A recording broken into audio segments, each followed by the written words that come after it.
OTB AM. Brought to you by Avantcard Reward Plus Credit Card. Powered by MasterCard. Straight up better than your current credit card. Avantcard DAC is regulated by the Central Bank of Ireland. It's 7:30 on this Friday morning and you're very welcome along to OTB AM. It's going to be a morning of pro-dub bias because Stephen Doyle is in studio with us. How are things? I'm good, Eoin. How are you? Very well. A belated happy birthday to you, I think. Thank you very much. To start by saying. We didn't even have the music lined up. You're just after telling me.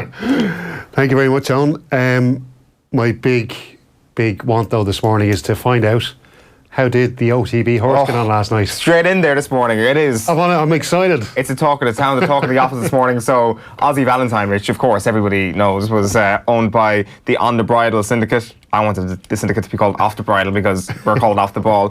So our syndicate owned this horse, Aussie Valentine, leased it for a week, and he was running in Leopardstown last night in the 7:25 race. So excitement. What was I would say Leopardstown was buzzing last night. Well, it's always buzzing on a Thursday night. It turns out the Stunning were playing after the races, absolutely class. Yeah. Coolio was playing a couple of weeks ago, so I'm not sure did we get the long end of the straw or not. But anyway, we get there and Aussie Valentine, odds of around 16 to 1, I think, earlier in the week, 12 to 1 at the start of the day. He's moving in at this point. The odds are coming in nicely, and I run to a betting stall to get my 11 to 1 odds, feeling pretty smug about myself because moments later, before they go to post, 8 to 1 Aussie Valentine's into. So I'm like, this is meant to be. Yeah, Kevin Kilban obviously lumped on last minute there, didn't he? He must have done. Leading the way, actually, Aussie Valentine, coming out of the blocks really well, coming around the turn into the home stretch. In the lead, I'm like, this is obviously meant to be. This was all set up because the connections knew that this horse was an absolute banker and was going to win. This is going to be amazing content. I was thinking, how am I going to celebrate? What am I going to do? Who am I going to hug? Am I going to jump up and down, or what's going to happen here? But unfortunately, the horse got pipped to the post. Finished about 4th or 5th, but a great race. I mean, on the flat, a good bunch of a finish. So well handicapped, I think, is the racing terminology in terms of good competition between the horses. So all on a level playing field. But a brilliant night. And John Duggan did tip the winner in the last race, so I came home with the same amount of cash that I went to Leopardstown with. Well, so all in all, a good night. That sounds perfect. It was great, and the idea of owning a horse was absolutely brilliant. It was all the thanks to HRI, and there's going to be a good video on that coming over the next couple of weeks. We have to get stuck into the talk of the town. There is Aussie Valentine on screen there. Beautiful horse. Beautiful looking horse, yeah, absolutely. To be fair, I'm not sure. Blinkered a bit like some of the staff in here. Speaking of blinkered, we're going to get into Dublin GA to start the show off this morning because the two powerhouses really of how will I put it? When it came to Cork anyway this week, I'm loving the quotes coming from Cork. The likes of Tomás Clancy talking about how they're going to be thereabouts, so they play their own game and go toe-to-toe with Dublin and just focus on themselves. Nobody other than Cork can really say that going into a game against Dublin. That beautiful arrogance that Cork people bring, and in a really, really good way, is matched by the Dubs, and it's the two powerhouses, the two city folk going toe-to-toe tomorrow evening. It's a brilliant rivalry, and it's brought back a lot of memories, I'd imagine, for you. Monday's chip paper, Eoin, hey? No, I'm joking. Look, I think it's great, and fair play to Cork. You want to see teams talk themselves up. As you say, it is a bit of a memorable fixture, and for myself especially, I can remember, I think back to 95, the semi-final 95, Jason Sherlock getting that goal into the canal end. I was there at that game as well.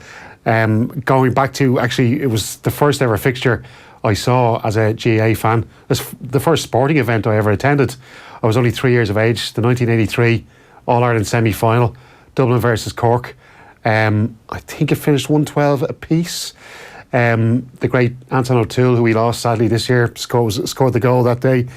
And yeah, I was lifted over the turnstiles by my dad in that game. Look at that beautiful shirt. Yeah. That gorgeous pinstripe Dublin shirt. But back in 1983, and I remember nothing of it whatsoever. I was 3 years of age, so what do you remember from 3 years of age? But I just kind of carry that one as it's a bit of a badge of honour, I suppose. My dad and my uncle Tony actually brought me to that game, and they then went to the replay down in Cork, which Dublin won at a canter. They got 4 goals that afternoon. But my dad and my uncle Tony went down in a high ace van, and unfortunately they were going to be rolling around the back of that high ace van on the way down. there's a few of the lads there now. So my mother immediately put a stop to that one. She says, no way, I'm going to let my 3-year-old darling son go down to all the way down to Porky Queeve in the back of O'Haye's. And there's the great Barney Rock there. And that brilliant Dublin team of 83. Kieran Duff there, as you can see, back on the back row there on the right-hand side. What a player. Absolute hero of mine growing up as well, Kieran Duff. And of course, Barney's son, Dean. Yeah, trade. For anybody looking to identify the faces there on screen, the back row is from left to right here. Tommy Conroy, Barney Rock, John Caffrey, Joe McNally, John O'Leary, Anton O'Toole, Nick Holden, Jerry Hargan and Kieran Duff, as you mentioned. And then the front row, left to right, Brian Mullins, PJ Buckley, Tommy Drum, Ray Hazley, Pat Canavan, Jim Roynan. Some great players there. Great players. Like, this is a great story, really, the story of the 1983 replay. It's not too dissimilar to some of the discourse of today. Taking the dubs out of Croke Park was the thing. But this is something that Kevin Heffernan really embraced. Absolutely, yeah. And it's something Jim Gavin would embrace as well. He totally would. And I just think it was the colour, it was the occasion that the dubs brought down to Cork City. Can you imagine it back in those days? You know, I'm sure the streets were probably full of Gaelic football fans, and I'm sure, you know, as you always would have, you'd have the Dublin and Cork fans mixing together. Is that after the game? That's an amazing photo. There's I'm sure CJ probably took some credit for the Dublin victory as well, as he normally would with these great sporting events. But and a bit of hairy chest action there from the reporter. I like to keep my own shirt buttoned up when I'm at Croke Park. I don't know about you, Eoin. You need to rethink that. But yeah, so and again, I said, going back to '95, like, what a game that was. Probably not one like it. I suppose the final wasn't really too memorable. There's J.O. and Barry's team. I was just watching the goal back there earlier on, just to remind myself, what a finish! Right foot finish into the far post. It was an excellent finish, and what a year that was for Jason, because he just burst onto the scene. It's funny, actually, I spoke to Dean Rock last week, and I was asking him, did he watch the recent documentary with Jason Sherlock, which was a fantastic film. But I was just trying to get a sense that I'm just seeing a kid there with an Inter Milan shirt. Funnily enough, actually, good spot. Just reminds me, I was wearing a Coventry City shirt that day. 1995. The fact that you remember that is amazing. Yeah. The lovely sky blue and white, is it? Yeah, I think it was the old Marathon Sports used to do these cheap shirts for a tenner when they'd gone out of when they'd come to the end of their run. And I got that Coventry City shirt, and I wore that onto Hill 16. Would that have been? Sure. Who would have been the sponsor in the Coventry jersey? Peugeot. It was the day when Peter and Love was playing with them. Right. I think maybe Noel Whelan was playing with them as well. Probably just before Robbie Keane came on the scene for them. But I'm sure all the true Gaels around Ireland are probably shuddering at the thought of a Coventry City shirt on the true 16. The true Gaels would shudder at the thought of Peugeot over AIG. I presume that was a Pirelli jersey as well, the Inter Milan one as well. That's class. Just one other thing from the 1983 one, just kind of doing a very brief bit of reading on it this morning. Liam Kelly wrote a piece in 2010, and he says, in the build-up to the 1983 replay, various columnists and officials expressed concern about the threat of crowd violence because of the small unruly element which had attached itself to the Dublin phenomenon. Appeals were made for people to come early. Security was beefed up. The Garda Síochána in Cork made contingency plans to deal with crowd trouble, which is just towering Hill 16 with the one brush. The Black Rock end became known as Hill 17 for that particular weekend. It is. Yeah, like it's... Yeah, and look, it's funny enough, when you go back, there is... The RT Archives actually put up a clip not so long ago of footage of a Dublin game at Croke Park, and it did get a little bit hairy.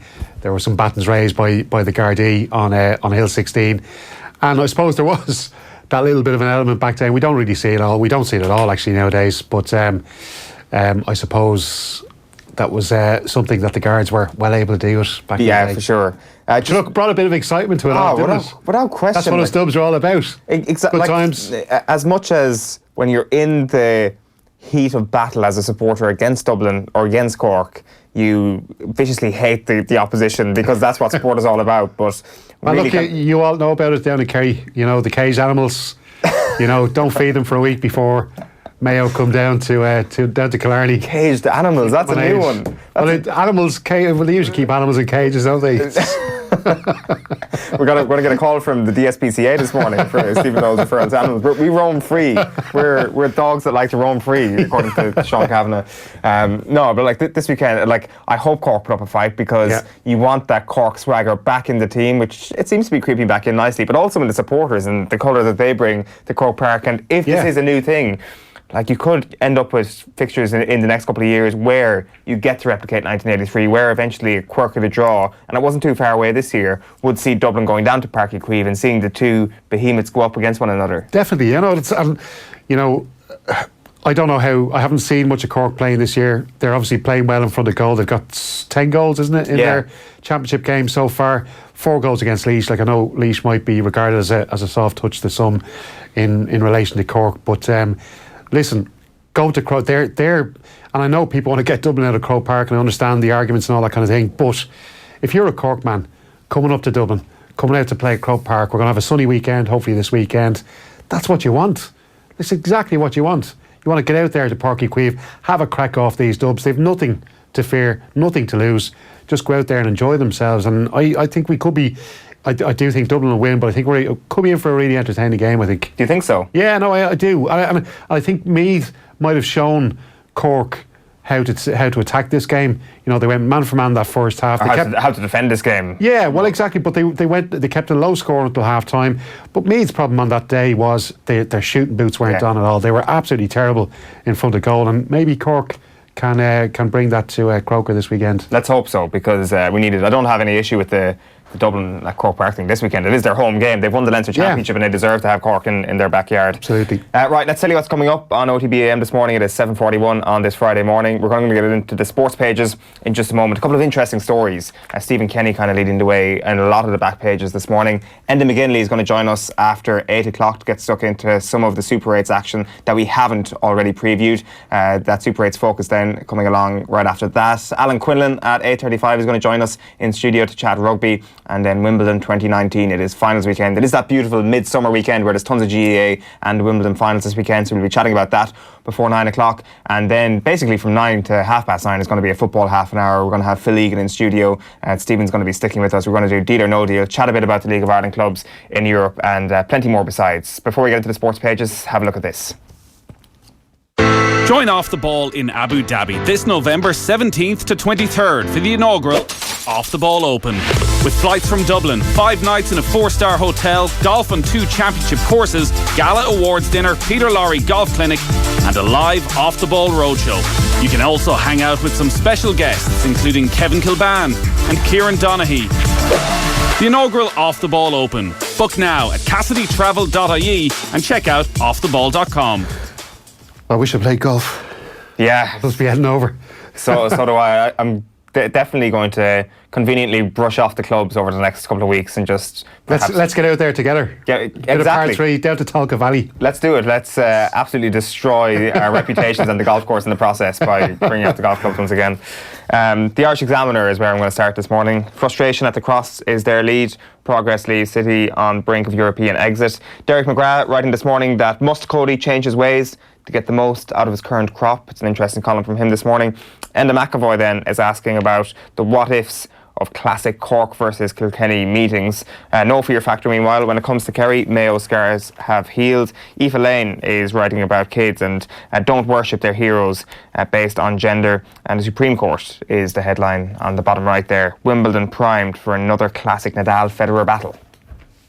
Yeah, just looking at the Irish Independent, back of that Irish Independent, taking prominence is that Stephen Kenny story you mentioned, Eoin. Stephen Kenny.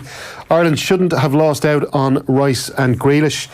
The Irish under-21 boss, he basically making comments on the Stan podcast presented by Eamon Dunphy, and he was just making the point that he feels that a lack of relationship between Martin O'Neill and some of these players coming through at underage was the issue and is why they didn't declare for Ireland in the end. He said if there was a better relationship at the time between under 15, 16, 17, 18, 19 and senior managers, you would feel that both Jack Grealish and Declan Rice would definitely be playing for Ireland now. He goes on to say Jack Grealish played Gaelic for Warwickshire all the way up in England. He did feel a sense of Irishness, stating that the duo should have been integrated into the senior setup much earlier. He goes on then, we don't need to try and convince people they're Irish. We're not interested in that. We need people that it means everything to them. Kenny added, I understand that there is the concept of dual nationality and that can be quite complex. So that's an interesting one, and I'm sure if Martin O'Neill gets a platform, he will have something to say about it if he does hear back, because I know he does keep note of what's going on in the papers, especially in relation to Ireland. Also in the back of the Indo, Robinson set to join Sheffield United's Irish contingent in £6 million switch. Preston North End can confirm they've accepted a bid from a Premier League club for forward Colm Robinson. Their statement said last night. It's since emerged it seemed to be Sheffield United, although he was linked with Norwich City last week. And then Serena edges closer to matching Court's record. Of course, Serena Williams winning her semi-final yesterday against Barbara Strycova of the Czech Republic, and now in pursuit of Margaret Court's all-time record of 24 major titles. I don't think anybody will be too disappointed to see Margaret Court's record go, to be quite honest with you. Back page of the Times is one match from glory. England dominate Australia for shot at making history. It's been an incredible couple of days at Cricket World Cup. Brilliant. We've had it on in the office there. New Zealand beating India was a big shock, I think. And the way they did it as well, how it all fell so early for yeah. New Zealand. I spoke to a taxi driver on the way in this morning, and he was saying that he spoke to some Indian chap who was saying, like, we're the Manchester United of cricket. We shouldn't be getting beaten here. And I think no sooner than they had gone out, the Indian Cricket Board were looking to get some changes on the rules with regards to how the competition works out. They've already changed it enough to favour the Indians. Well, this is it. England as well are going to be heavy favourites. Look, they're the home team. Our own Morgan, Dublin man, of course, captain of that side. And you feel that it's been building for him as well over the last 7 or 8 years. I see Miguel Delaney was asking on Twitter yesterday, is Eoin Morgan's achievement, if he wins the World Cup, the greatest achievement by an Irish sports person this year? Katie Taylor was thrown out there. Yeah. It has to be up there. Yeah. It's up there, but, and I know people will talk about questioning the standard of boxer in the women's, in women's boxing now, but look, the amount of hard work that it wasn't a case of she just beat this fighter, in a one-off match. She's been building towards this, and she's had some really hard fights along the way.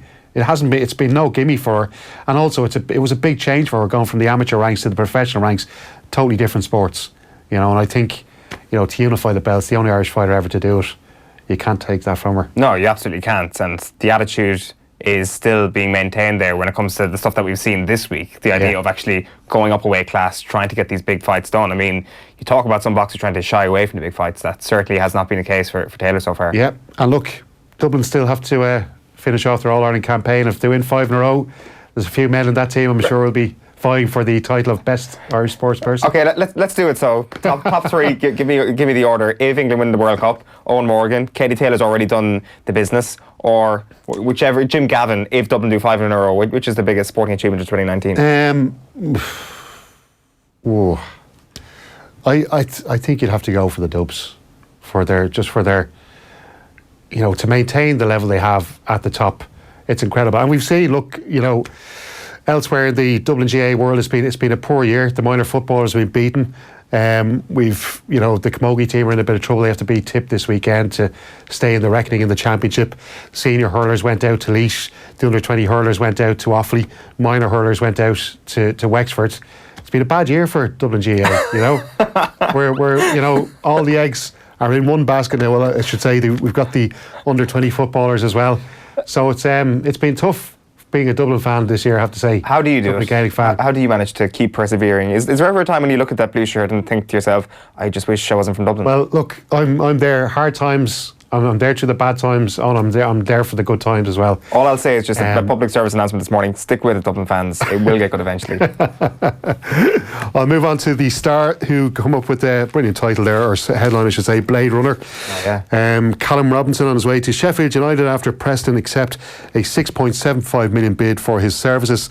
Blade's boss Chris Wilder has trailed the Irish attacker for months and was last night involved in talks with Robinson over personal terms. So it does seem to be that's the only thing that he has to get over, as well as the medical as well. Preston, of course, he's down there in Cork with them at the moment at Photo Island in their training camp. They gave him permission to leave.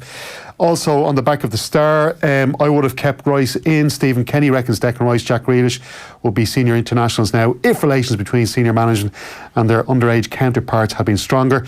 Lopez saves the hoops. Brilliant result, has to be said, for Shamrock Rovers last night. I didn't give them a chance, I have to say, going over to Bran. That was a brilliant result. They went down twice, 1-0 and 2-1, and Roberto Lopez right in the dying seconds of that game, 94th minute, with a brilliant header, has to be said as well. He's about 10 yards out, right into the bottom corner. So that tie is still alive when they come back to Dublin here, Bran. And speaking of Norway, Ole Gunnar Solskjaer, it cannot be the same old story. Ole Gunnar Solskjaer has told his players he will not accept a repeat of last season's shambles. Well, good luck with that. The lead on the Irish Daily Mail is our own fault. Kenny hits out at loss of Rice and Grealish. Meanwhile, major shock on Lee's side as Cork go down to side from Luxembourg. And Roland urges Laois to seize the day against Tip. This is the Laois goalkeeper, Enda Roland. Pretty confident about Laois and how they should approach this weekend, and why not? Definitely, and speaking of Laois, Sports Friday, the Irish Times, Jackie Tyrrell's writing, Eddie's success is in the Bannister's bib is no surprise. So just obviously sharing praise there on the man at the moment, Eddie Brennan, who was out swinging golf clubs with the lads not long after that victory. Fair play to them. And Byrne's patience begins to pay off. Ian O'Riordan writing about Dublin defender David Byrne. Dublin defender had bittersweet time last year as he watched the All-Ireland win from the sidelines. And also Ian O'Riordan writing about the reduced ticket availability for Roscommon versus Tyrone. Roscommon County Board will be operating off reduced ticket availability at Dr. Hyde Park for tomorrow evening's opening game of the All-Ireland Football quarter-final Super 8s against Tyrone, with the 16,980 capacity still expected to meet demand. Right. That's a couple of reduced capacity stories this week in the GEA. The front page of the Racing Post doesn't go with Ozzy Valentine and his disappointment last night, or John Duggan's winning tip. Eyes on the prize is their headline. Johnson out to follow up yesterday's big race success with Communic as Star Filly raffle prize takes on fellow Royal Ascot heroine Daye. So that's an interesting one on the front page. Inside then, and on the back, really, it's a lot of tennis. Roger, that is the back page. Best bets for the Wimbledon men's semi-finals inside, and England 1-3 to seal World Cup. England are now 3-1 on to beat New Zealand in Sunday's World Cup final at Lords. What could possibly go wrong? No mention of Leopardstown in there, no? No, as I say, yeah, it didn't make the front page. Pretty disgraceful. I'm going to have to write a strongly worded email to Johnny Ward. Johnny Ward will sort that out. Moving on to the Herald's Sports 72 section on Friday, and Dublin never take eye off ball. Kieran Whelan writing about why Jim Gavin won't make the same mistake the hurlers did. Laois, come on, Kieran. There's no need to have a cut off the hurlers now when you're trying to big up the footballers. Conor McKeown then. Like it's also it kind of it goes without saying. I mean, it's totally. It just seems like totally different spheres when it comes to Jim Gavin and anybody else. When it comes to the process of not getting complacent. And I'm not saying the Dublin hurlers got complacent or anything. Yeah. Look, I won't. I say that particularly tongue in cheek, but it is. I know Eddie Brennan made a big thing about the 6-day turnaround. Like the Dublin hurlers hadn't played in 3 weeks. Now, if I'm a manager, I would much prefer my team going into that game off the back of a 6-week break rather than a 3-week break, because you're primed, you're ready. I know they had the Joe McDonagh final. I know 6-day break, you mean? Sorry, 6-day break. I know they had celebrations, all that kind of thing, but they were primed and ready, and I think they were in a better position going into that game against Dublin than Dublin were with a 3-week layoff. And look, I'm sure the footballers, they've had a similar long break as well, but they will be okay. Conor McKeown as well writing in the Herald. Dubs and Donegal in top groups in Super 8s. And then Aidan Fitzmaurice, green shoots as Irish players make moves. Some really good info there actually on transfers involving Irish players this summer so far by Aidan Fitzmaurice. The back page of the Mirror this morning goes with Lauren Koscielny. He's gone on strike. Koscielny refuses to go on a US tour with Arsenal as bitter contract row rages. So this is an exclusive by John Cross, saying that he has indeed gone on strike. He faces disciplinary action and faces losing the captaincy at the Emirates Stadium as well. Mirror Sport can reveal the background to the fallout is that he had a 3-year contract offer from Bordeaux. He is also believed to be upset at what he sees as being made to take a substantial pay cut. by Arsenal. Now, the former France defender, who has 1 year left on his 120k a week deal, wanted an extension and had held discussions about getting an extra 12 months. So Arsenal were willing to give Koscielny a new 2-year deal, but because of his injury record, offered a lower basic salary. The offer included performance-related pay based on appearances and the option for a free transfer next summer. But Koscielny is not happy. He's fuming, according to the Mirror. He believes the club should allow him to leave for free now. And Unai Emery is already short defensively. He does not want to grant him a free transfer, but he seems certain to leave at this point. Yeah, not sorry, good news. How long is left on his contract again, Tom? 1 year. 1 year, yeah. I don't know. Like, it's a position they really are in trouble in. They need centre backs. They can't afford to, and they can't afford to lose their best one. Yeah, well, that's it. And I know he's coming. What's he? 33, 34 now. 33, yeah. He's like, his experience is absolutely invaluable to a team like Arsenal, and especially because they're going to be signing new centre backs, you would think, and they need the experience of someone like Koscielny there. And Koscielny as well. He knows. I was going to say he knows the Arsenal way. Maybe the Arsenal way of the last 10 years maybe isn't the best thing to be passing on to the younger generation coming through. But look, I do think Arsenal are starting to go down the right path. I know they've moved Freddie Ljungberg into a position with the senior panel of coaches, and his remit now is going to be bringing through the players from the academy and the Premier League 2 side into the senior setup. So they do seem to be, they're getting a bit more clever now, Arsenal, with the way they operate their academy and bringing players through. And I think maybe over the next 5 to 10 years, you're going to see a lot more of those players coming through and being a lot, ready for senior football when they do eventually make the grade. Just moving on to the Daily Telegraph. And it says, blast off. Brilliant England hit new heights as they annihilate Australia to reach the World Cup final for the first time since '92. It's a long time. And on the back page there, final whistle, Marcus Armitage writing about girls cricket on the rise. But he's saying that the fun sport is being squeezed out of schools in the UK. You got The Guardian as well? The Guardian as well, yeah. And a big picture of Eoin Morgan on the back there. England blast past Australia. Morgan's side set up World Cup final date. Eoin Morgan admitted the idea of England reaching the World Cup final would have been laughable 4 years ago, but after his players swatted aside Australia with a ruthless semi-final display, the joke has become reality. A new 50-over men's world champion will be crowned at Lord's on Sunday, with England booking their place alongside New Zealand by rolling Australia for 223 and then knocking off this lowly target with 8 wickets and 107 balls to spare. Like, they really hammered Australia. And I know there's a lot of talk before that game as well about Australia practicing or training on the pitch in their bare feet. Might be at one with the turf. Might be a good idea to wear their cricket shoes next time. The back page of the Morning doesn't go to an Irish or a UK paper, it goes to AS, because you've got this El Partido de Siglo Episodio 40, whatever 40 is in Spanish. Great stuff there, Eoin.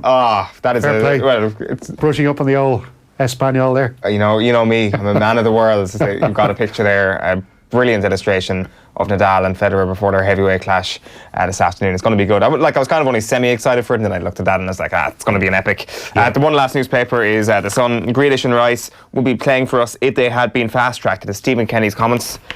Is he right? I don't know. Obviously the two players were nobbled on the other side of the water by English coaching staff or scouts, whatever the case may be. And whatever, I know Declan Rice spoke about being brought to a PowerPoint presentation by Gareth Southgate and all that kind of thing. But look, we all know nowadays it's all about the agents, isn't it?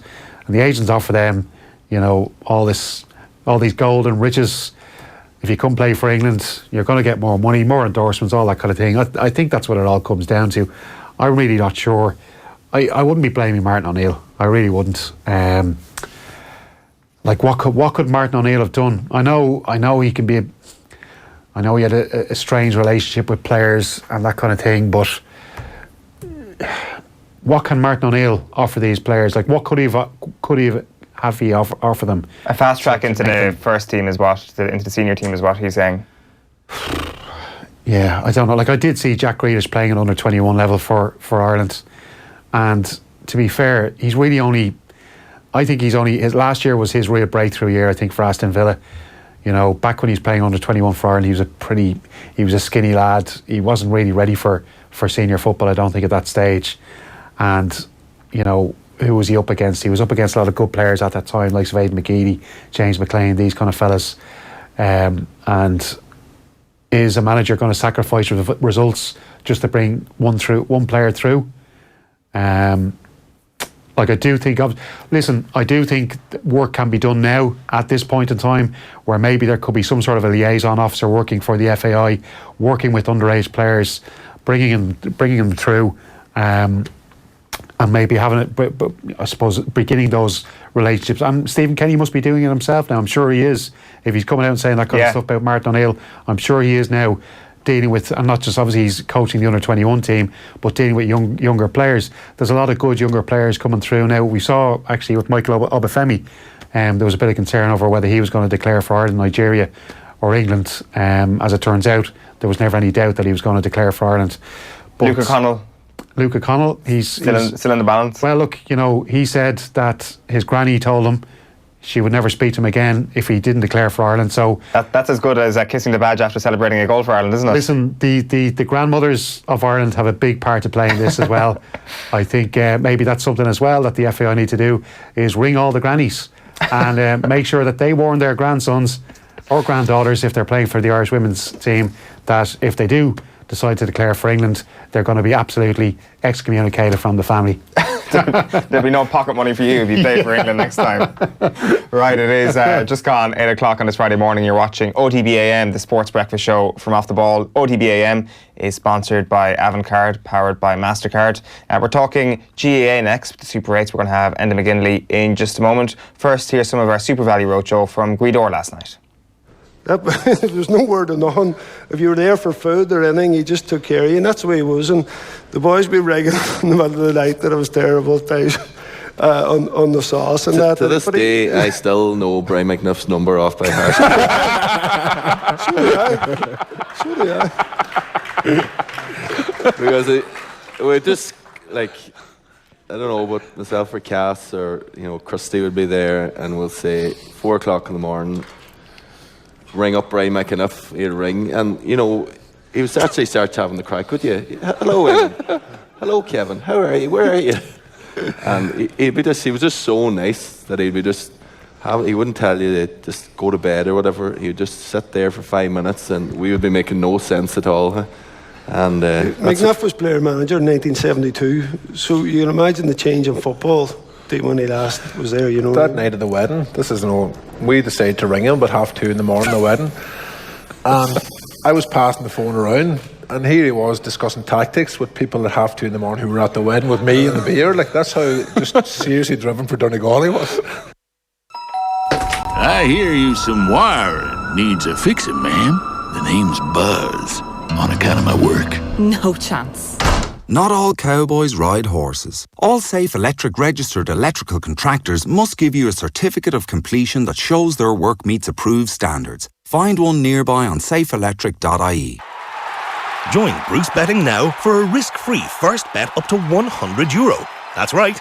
New Irish accounts can enjoy a risk-free first bet up to €100. So if your first bet loses, we'll refund your stake with a free bet. Now that's giving you more. Bruce Betting. In store, online, and now on your phone. T's and C's apply. Please gamble responsibly. See dunlewy.net.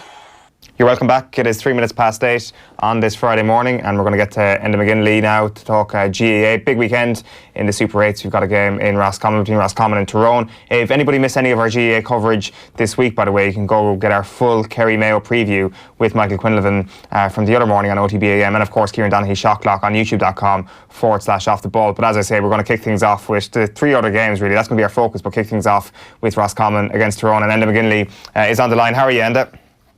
I'm good. So when it comes to this group in the Super 8s, the common theory is that Dublin are going to go through and Tyrone are going to follow them. I dare say that Roscommon aren't too happy looking at that, and they will have something to say about that tomorrow evening. I'm expecting a massive game from Roscommon tomorrow. Obviously, it is a mirror image. Them 3 teams shared their group last year in the Super 8s, and Roscommon had an absolute nightmare, which of course started with a hammering by Tyrone in Croke Park. Tyrone, I think, put something like 420 or something on them in Croke Park, and that completely wrecked Roscommon from there on. It's been very clear the mood coming out of the Roscommon camp. Kevin McStay obviously stepped down. Anthony Cunningham has come in. They were making no bones about how much that taught them last year in terms of their need to improve their physicality and their conditioning, and they seem to have worked very, very hard in that. They got relegated from Division 1, which obviously wouldn't have been part of the plan, but the 2 away wins to Mayo and Galway are hugely impressive results for them. Their effort level and their intensity in that Connacht final was something else, especially whenever they seem to have got derailed. So they have done a huge amount of work to get back to now, and they will be massively determined. That Anthony Cunningham's record as a manager is something else across the various codes, and you can just imagine a game like this where they are essentially being written off. It's all about Tyrone and Dublin apparently this side of the draw, but I think this match in Hyde Park is going to be massive, and I think Roscommon will see it as their chance, their moment to send out a big statement. Is it that physicality that you mentioned, the toughening up of this Roscommon team, that has been the biggest hallmark of 2019 versus 2018? Or have you noticed a tactical shift or anything new that Anthony Cunningham is doing that might give them a better chance in this rematch against Tyrone? Yeah, I think they've got the balance slightly right. I think last year, Kevin McStay, obviously they were involved in that absolute classic game against Armagh, but it was the most open game of football I've seen in many years, and whilst it was entertaining, I was left worried coming away from it that if Roscommon are going to play like that against the more modern setup teams, if we can describe them as that, I thought they would be badly exposed, and that's what happened in Croke Park against Tyrone. So I don't think it's harsh to call them naive last year, but that's how it looked to me. They're not like that this year. I think their defence has changed quite a bit. They've at least 4 new defenders in there compared to the team that played Tyrone last year. Some of them are very physical, but they seem tighter at the back than last year. They got their matchups perfect against Galway, and they seem to be holding that defensive shape much better. They certainly have focused on that a lot more than they appeared to last year, but that's not a huge step up from last year's defensive effort, if I'm being honest. But I think that's the biggest part that has come up, along with the intensity and the physicality and the belief that they seem to be bringing to the big games. Yeah, it's interesting, especially when you look at that shift in the context of Tyrone as well, because that's something that they've struggled with as well over the last couple of years, really, the idea between that balance. They've been too defensive at times potentially, or this year they've been a little bit naive themselves, perhaps in that Donegal game. So they're going through a similar struggle of identity. Yeah, Tyrone, well, I think they've went back to the identity they know best. They certainly, during the National League, seem to want to push up. During last year's All-Ireland final, actually, they wanted to push up more and very much engage Dublin. It fell short that day, but I think that was a real change in the guard. They followed that through in the National League and took it on through into the Championship. And then the really poor performance against Donegal led to a complete change of tact, and the players went back to something that they felt very, very comfortable with. Of course, the addition this year is with Cathal McShean at full forward, and there's a lot of debate and a lot of discussion about, right, well, we've seen the defensive tactics simply fail and come up short time and time again. Is Cathal McShean enough of a change to make that a winning formula in the biggest of games? Now, you might say Roscommon aren't going to bring the same challenge level that the likes of Dublin are going to test that system. But I think Roscommon will have enough about them to target Cathal McShean, to target that element of him, and to really test the running game of Tyrone that only started to get back up and going well against Kildare. Their performance in Kildare was very good. But again, you have to query the level of where Kildare were at, and you can do the exact same with Cavan. And then you're wondering just where Tyrone are truly at in terms of playing a top motivated team, because their last 2 games, I wouldn't put their opposition in that bracket. Right, that's interesting, because the hype this week has really all been for Tyrone. Kieran Donaghy saying the other day that they're the second best team in the country, and I was really thinking that this Donegal result was the best thing that ever happened to this Tyrone team, because they've found that balance now and that they're ready and they're primed to perhaps be the best team to take on Dublin. But maybe we're getting ahead of ourselves, Enda. Oh, absolutely, and there's nobody else. People seem, well, apart from Mayo, there's nobody else that people seem to be as keen to get built up against. And I think it's just everybody's looking for that team that's going to take on Dublin, and Tyrone have been in that sort of category this past couple of years, and people are looking for evidence and are very happy to see evidence of a team sort of really hitting top form. Listen, some of the football they played against Kildare and Cavan for that matter was absolutely brilliant to watch. Really, really solid at the back. They were starting to move through the gears well up front. Cathal McShane, his form has been a revelation. I'd have to tip my hat to my old buddy Stephen O'Neill. He seems to have worked an absolute mastermind with Cathal McShane. His decision making at times and his composure on the ball in previous years were not his strong points, yet of the past 2 games I can't think of a wrong decision he made, and considering the possession he's getting and the high pressure situations he's getting them in, that's remarkable. So Tyrone they are definitely going well, but how high a calibre that is, we have no idea. I think Cavan and Kildare were both poor on the day, and they were both teams that looked as if they were happy enough for their season to be over. I think that's not going to be the case in Hyde Park today, and it's certainly not going to be the case in some of the bigger games to come if Tyrone do progress. So I think today will be a further step up to see where Tyrone are at. And listen, if Tyrone come through today very strongly, that hype is going to grow again. But I don't think we've seen enough real evidence to really pin their hopes. As Mickey himself always says, the difference between being absolutely terrible when you lose and absolutely brilliant when you win, they're always somewhere in between, and I think Tyrone are somewhere in between at the minute. And we all know how instrumental Peter Hart is for Tyrone and how they play. Obviously he's had that one of his black cards, or his black card ban has been overturned. He's going to be available. So you might tell us, obviously, having him back regards to how they play, how important it is, but also does him coming back after the team believing him to be out for this game, how much of a boost does that bring to the panel as well coming into this match? Yeah, I think bottom line, I don't think the team ever for 1 second would have assumed or would have thought that he was missing the game. I think even from the Longford game, there was just an absolute assumption, well, that black card will never ever stand.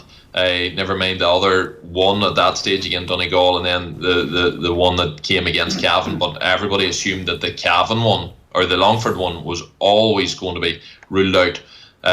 So they just couldn't appeal it at that time. So there would have been 100% confidence that Petey Hart was available. In terms of his importance, absolutely massive. Teams, especially the likes of Dublin with John Small, have had a habit of being able to curtail him.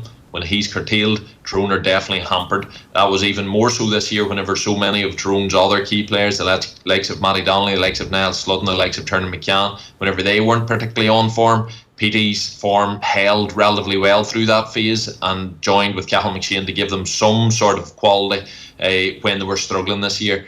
Some of them other players, the likes of Matty Donnelly, the likes of Niall Sludden, have really seemed to turn a corner over the last game or two, and that's the great benefit of the qualifiers. But Petey Hart's form is still absolutely massive. He's in a rich vein of form at the minute. His test is to be able to continue having a huge influence whenever teams really put the clampers on him, and I think they'll do that. The other sort of key thing for Roscommon to deal with is Colm Kavanagh. Tyrone showed against Donegal that their defence, if open, can really be got out, and Roscommon have some very good forwards. Since Tyrone have went back to the full-on sort of defensive zonal formation, and particularly Colm Kavanagh's role within that. Colm Kavanagh came on as a sub and went off as a sub in some of the earlier games. He was just uncomfortable and not performing well, having missed out so much of the National League with injury. He was struggling to get form. Tyrone have went back to their old shape. He's went back to his old position, which he's more than happy in and brilliant in, and has had a massive influence against both Kildare and Cavan. So Roscommon, as much as negating the likes of Matty Donnelly, Sludden and Hart, which most teams know about, they have to do something about Colm Kavanagh's ability to solidify that Tyrone defence. And if they do that, I think from both a defensive and attacking point of view, they can ask massive questions of Tyrone. Are they going to win on tomorrow evening end? Is it going to be a win for Tyrone on the road? I have to say this one's a big one. There is enough in this game between Cunningham, between Roscommon's mindset coming into it, between the quality Roscommon have, and about the unknown level that Tyrone are definitely at. That makes me particularly nervous, and I haven't been nervous over the past few games. So I'm hoping for a Tyrone win, But this is a big match. But the layoff must play into this as well, though. Roscommon, Yeah. It's because Tyrone obviously they've been motoring now over the last couple of weeks, and that's a huge bonus for them coming into this match. Absolutely, and there's two things about that. One is what caused what produced Tyrone's run of games was the defeat, and there is nothing like a defeat to make a team really look at itself very, very hard, take lots of criticism, which sort of gels boys together and hardens boys up for realising what it's really about, which is that work rate and just within that circle on the team. So that's a hugely important feature. The run of games has allowed several Tyrone players that have been out of colour or off colour so far this year to rediscover their form. Roscommon, on the other hand, have had two brilliant victories in the Connacht Championship. That will really boost confidence. They will have their backs will be red raw, having been slapped and congratulated about, and that tends to make a team soft. The only thing is Roscommon have the massive memory of last year's Super 8s, and usually a team can be vulnerable coming off great wins and being the flavour of the month in their own county. But I think for Anthony Cunningham, this is a home run in terms of motivating and keeping that team focused over the past few weeks because of what happened in last year's Super 8. That had a massive I thought it would have made an even bigger psychological scar on Roscommon because I thought they would have been impacted negatively this year. They've come back, they've won that Connacht Championship impressively, and I think if that Super 8 thing last year has been motivating all the time, then this is the game tomorrow that they're going to show what they're about, and they'll be targeting it massively, and that's why I would just be a wee bit worried. I don't think Roscommon will be overly complacent or will be soft coming off the back of their two wins, and the break I think will just made them, whoever they were going to play, they were always going to see this game as a huge launch pad. The fact that it's Tyrone and the mirroring of last year's Super 8 will just have essentially set all the fuses ready to light. On Sunday afternoon, we've got Donegal against Meath. You mentioned that Tyrone, their backs may be red raw from the back slapping that's been going on. Like, Donegal have been getting tons of praise as well. Is that something that's going to affect them, or is it something that they deserve, that praise?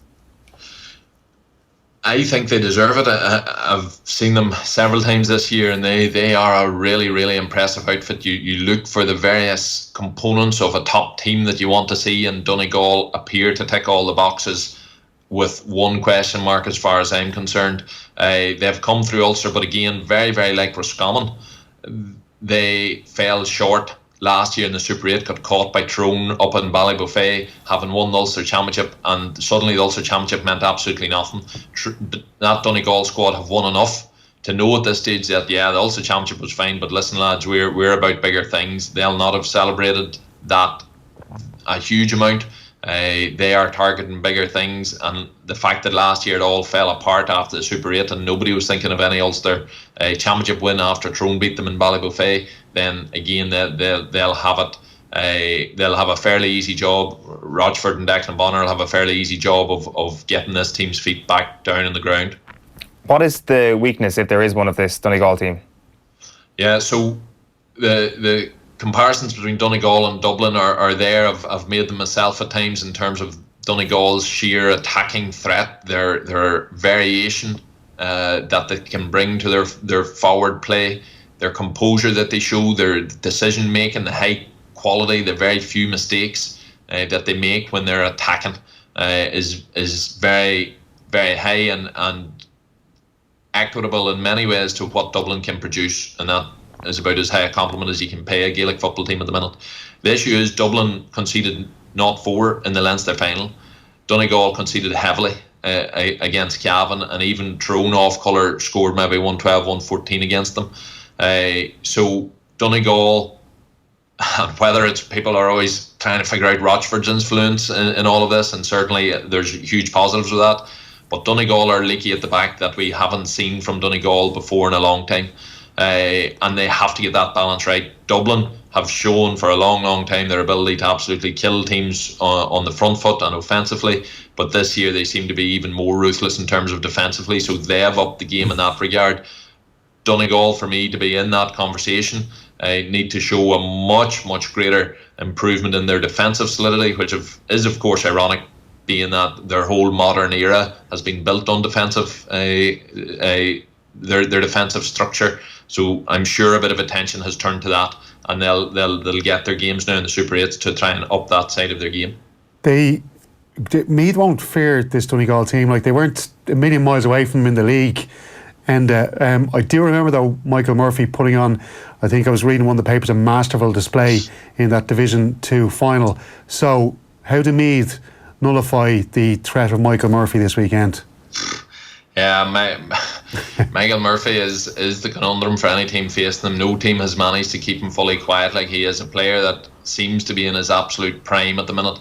And I think the fact that Donegal have such a heavy attacking talent without him means that the old debate between full forward and midfield is pretty much made redundant this year. He does slip into full forward the odd time, particularly if say in the instance of Meath or another team getting a sort of a full blanket defence in position, and Dublin and Donegal having to go through the phases, he sometimes finds himself in full forward, and then they just create a space and launch it in high, so he will find himself in that attacking position at times.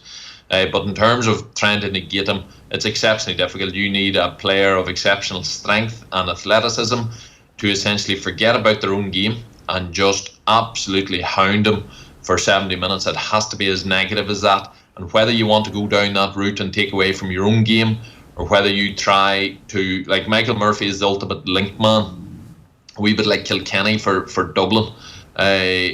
And it's very, very hard to cut out them just wee fist passes, wee setups, the way he controls the play.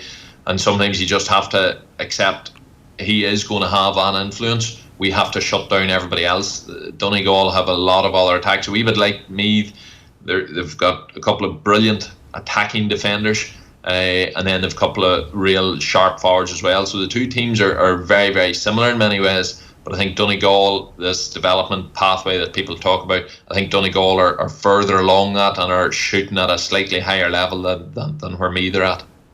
Meath forwards James Conlon, he's had a pretty good year, but Dublin seem to nullify his threat. Like, he's a very small player, but I suppose he's one of those old-fashioned kind of forwards where very nimble, he can get around defenders. But can he have an impact on the game this weekend, do you think?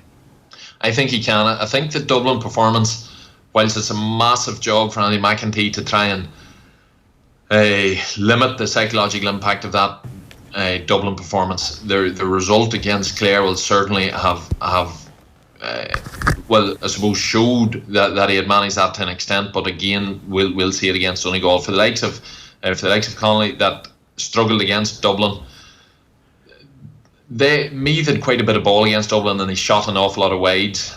Now, the question mark is two there. Was that just one of them days? And any team and any forward, individually and collectively, can have that sort of day where they miss plenty of shots. The thing I would sometimes put to that is it's either just one of them days, or it's a sign that top level quality actually isn't there, and when you're put under big pressure on a big stage, actually your shooting goes a bit astray, and it's up to them forwards to prove that they are up to it on the big day. I wouldn't write them off for their Dublin performance, because they've scored heavily in other games, scored heavily against Laois and scored heavily against Clare obviously as well, so they have got forward talent there. But this is another level. Meath haven't been at the quarter-final stage for a long time. They've never obviously been in the Super 8s because it's a relatively new structure, but this is going to be a massive atmosphere, and you're absolutely right, they have been very close to Donegal in the past. 2 points in the league final, having led for quite a bit through it, close up in Ballybofey during the league, close even they've played them over the last couple of years as well. 2017 I think there was maybe only 1 point in it when they played. So these teams know each other well, and Donegal, Meath have always been able to get very, very close to Donegal, but Donegal that I've seen the last few games are a very different animal than the team that sort of laboured its way through Division 2. We're missing a lot of players through Division 2, and we're only getting them back towards the latter stages. They're a different beast now, and I expect a really high quality attacking performance from Donegal. Meath have shown to be strong defensively. Like they did give Dublin lots of problems defensively for 40-50 minutes of that game. So I think they can pose Donegal more questions there. But it's the quality of their forward line and whether they can really step up on the big day. The likes of Newman, obviously, can they really count on the big day? But Donegal have their questions in defence too, and so the game is fairly even. You are calling a Donegal win, though, I presume. Yeah, I'd call a Donegal win. I think maybe the handicap's +7. It mightn't be as comfortable as that. Yeah, I think so. I think Meath will be hoping for a bigger game than that. The only problem is if Donegal really kick into a high gear, then you do fear for Meath. But I'm hopeful that Meath can produce a really big performance. I think it'll be really important for them and set them up for a decent Super 8 campaign. They're sort of the outlier in that group. Obviously, it's a strong group. Meath, Kerry, Donegal are the 3 up. Meath are seen as below that level. So you would have to hope that Meath can give a really credible performance, and then that could be a cracking group. Let's talk about Croke Park briefly just to finish tomorrow night. Dublin against Cork, and really this Dublin run is going to be interesting now because there's a real path that every game they play is going to get tougher. The opposition is going to be Cork, then Roscommon, then Tyrone, then somebody from the Super 8 group on the other side. So every game gets harder. From this first step tomorrow night, what are you looking at as a potential weakness for Jim Gavin's side?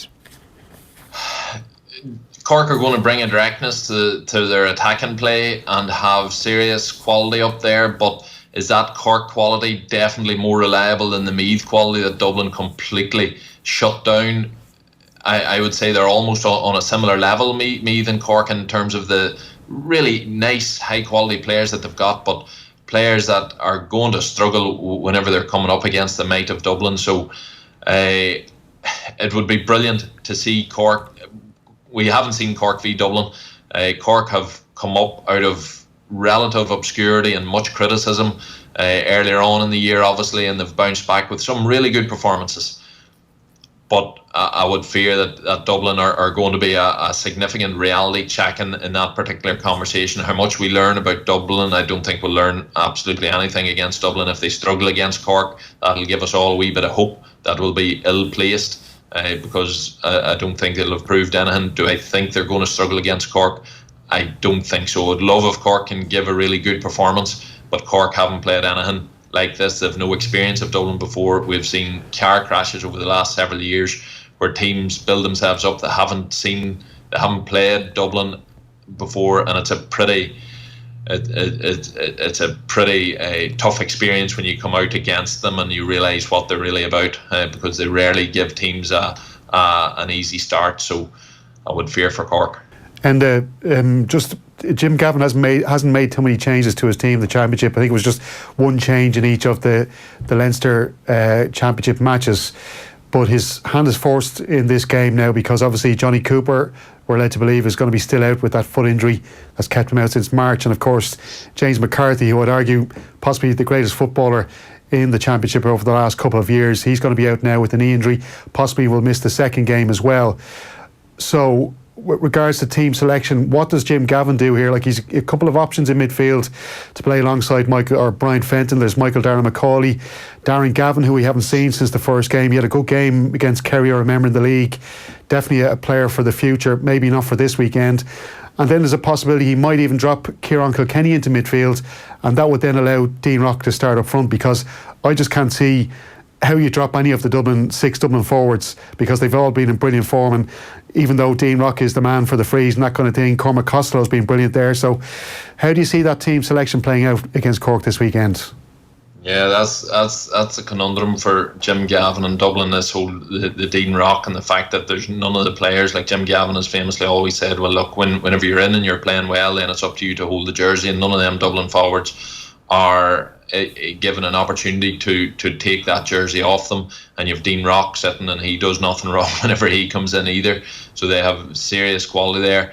My query about moving the likes of Kieran Kilkenny to midfield, Dublin's queried weakness that they seem to be addressing in rather emphatic style is the defensive side of things. And to move Kilkenny, you're a key sort of forward player, back into midfield would hardly suggest a team that's concentrating on the defensive style. You're putting on even more forwards, and it's not as if they've difficulty in terms of their scoring threat. So I would think Michael Darragh-Macaulay would come in there and the forward line would keep playing as is. With 3 games on the bounce now, and then into your semi-final, you've seen with Johnny Cooper, you've seen with James McCarthy, injuries can happen. So if all 7 forwards of them sort of forwards remain fully fit, well then that's a headache Jim Gavin will have to cope with. But he always likes to be able to have impact subs coming off the bench, so he'll quite happily have that problem. But I think any manager wants to keep a wee bit in reserve if you have the luxury of doing so. And I think with the injuries that has happened to them other players, he'll be more than aware that, look, injuries can happen at forward line, but he's replacing with the likes of that quality. Well, then that'll not, the team won't miss a blink. Just briefly, if you had to drop one of those Dublin forwards for Dean Rock this weekend, who would it be? I wouldn't, to be honest. I wouldn't drop any of them. Possibly, you could look at maybe the likes of Scully is less headline grabbing than some of them, but he does so much work, and there is a lot of craft in his play, and he creates an awful lot of space. The nature of his runs, he unlocks an awful lot of the more stubborn defences. So I wouldn't replace him. So to be honest, I would just have to console Dean Rock with the multiple All-Irelands that are weighing heavily in his pocket, to just bide his time a wee bit and continue coming on. Look, if Dublin are in a sweat, big games should still come down to the final 20 minutes, and that's when the big players count. And if he's turning to you at that stage to throw you on, there's tougher places to be in Gaelic football, I'd imagine. Well, that's what Dean Rock gets for going for that goal instead of taking his point against me there in the Leinster final. One last one in the game of the weekend. We've previewed it all week. Mayo against Kerry in Killarney on Saturday afternoon. Your former teammate Sean Kavanagh politely described the Kerry fans as dogs when describing the Killarney atmosphere when Tyrone were down there in 2012. How are Mayo going to handle those dogs screaming abuse at them on Sunday afternoon? Given their own supporters, I'm not sure they'll be overly worried about the noise coming from the Kerry ones. It's just set up like this whole weekend. The football championship has been brilliant to date. The Super 8s, there's just so much intrigue and well-matched fixtures in these games coming up, the ones we've discussed already. But obviously, Kerry, Mayo down there, it feels like an absolute clincher of a tie for both teams. Again, do we know there's so many question marks still about both teams, despite how much we've seen them. There's still big question marks there. You have a feeling that there's going to be something special coming from Mayo. We all 2 weeks ago had them written off with the injuries that they had, with the energy sapping run of games. You were thinking, no, this is a team just waiting to be put out of its misery. Suddenly they've re-gelled and bounced back again, and suddenly you're not particularly doubting the energy that they're going to bring down in Killarney. Kerry, on the other hand, were unimpressive against Clare, I suppose, in some ways. They were unimpressive against Cork in some ways, and obviously that some way primarily is defensively, because at times their forward play is so good to look at. Like, I mean, that Clare game, I was watching it, and yes, they were being criticised for not being further ahead, but some of the quality of their interplay in their forward line was out of the best possible drawer of Gaelic football. So they can bring something special up there, but it is defensively that they have their issues. And that's going to be severely tested with Mayo, because Mayo have a couple of new young guns in there.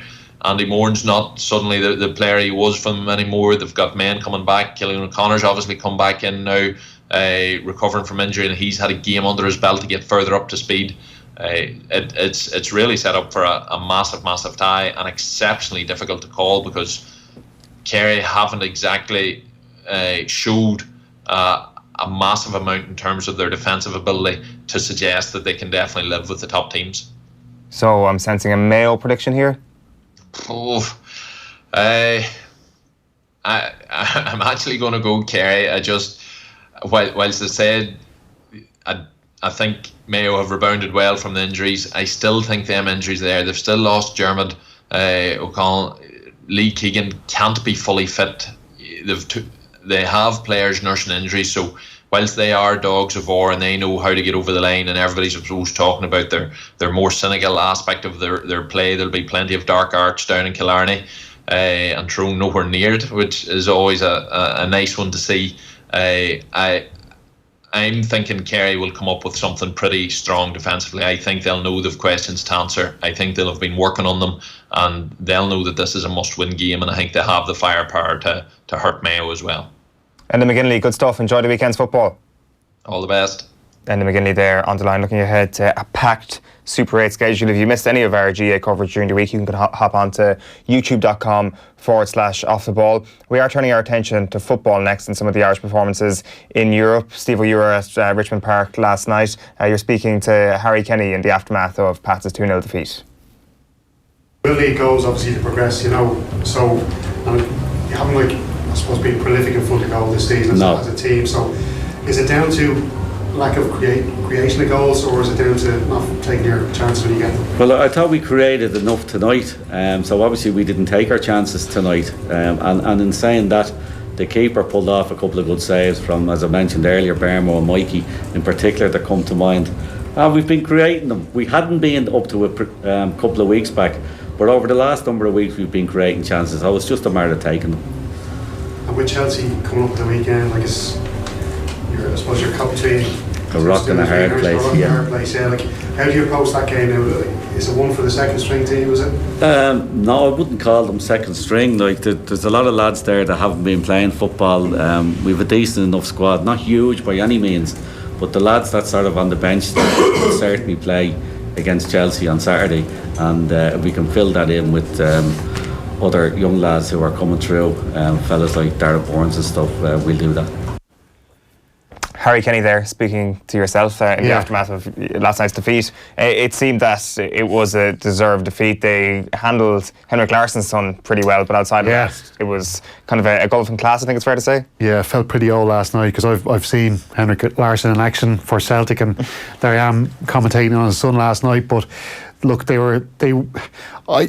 did feel maybe the 2-0 was a little bit harsh on them, because I do think, despite the fact that they were playing a team who were a level above them, I thought Pats handled them well. It was just in the final third, like, they did create a couple of chances. They had a kind of a dodgy penalty decision as well in the first half, that maybe if they had got that, they could have competed with them for the rest of the game. But look, that team last night, Norrköping from Sweden, had 9 internationals starting in their starting 11. They had a guy from Luxembourg who's got 60-odd caps now. I know people say Luxembourg, but they are a side who've been on the up over the last few years, and 60-odd caps with any international team is pretty impressive.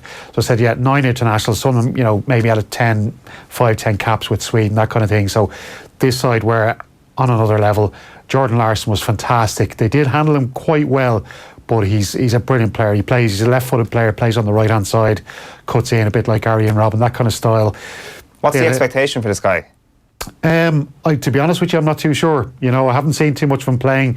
I do think he could probably play, I wouldn't say, maybe championship level in England, but he was pretty impressive. They had a couple other players there, Torarissen, who's an Icelandic international, who actually competed as well in their Eurovision Song Contest last year to get picked. Pretty good singer, but he was pulling the strings in midfield, and I felt that Pats maybe didn't deal with him well enough. I thought Conor Clifford maybe could have done a bit more to push up in him, because he was kind of playing deep and kind of and just kind of creating all the play for Norrköping last night. And look, Pat's just simply outclassed, really. I thought it was a disappointing enough week for the Irish sides. I thought Dundalk should have beaten Riga. Riga, you know, I know they bedded in. They played back four with 2 midfielders sitting really deep in front of that back four. But Dundalk have a team full of great attacking players, and I thought that was a really disappointing result for them. Look, they go away to Riga, and they have every chance of maybe getting an away goal. A score draw will do them to get through, but I think they have to progress, because they were seeded this season. They've been given every chance to get through, picked against a team that are a level below them. I thought Cork City, I'm not surprised at their result against Niedercorn. Niedercorn, very good side, obviously gave Rangers problems last season. Cork City really struggling to score goals. They've not got a striker. They were forced to sign a fella called Mark O'Sullivan, who played with them before, who's been playing amateur football for the last few months.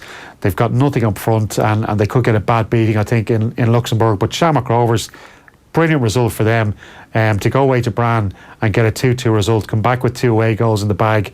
I think Shamrock Rovers have every chance now of progressing, and that'll be brilliant for them.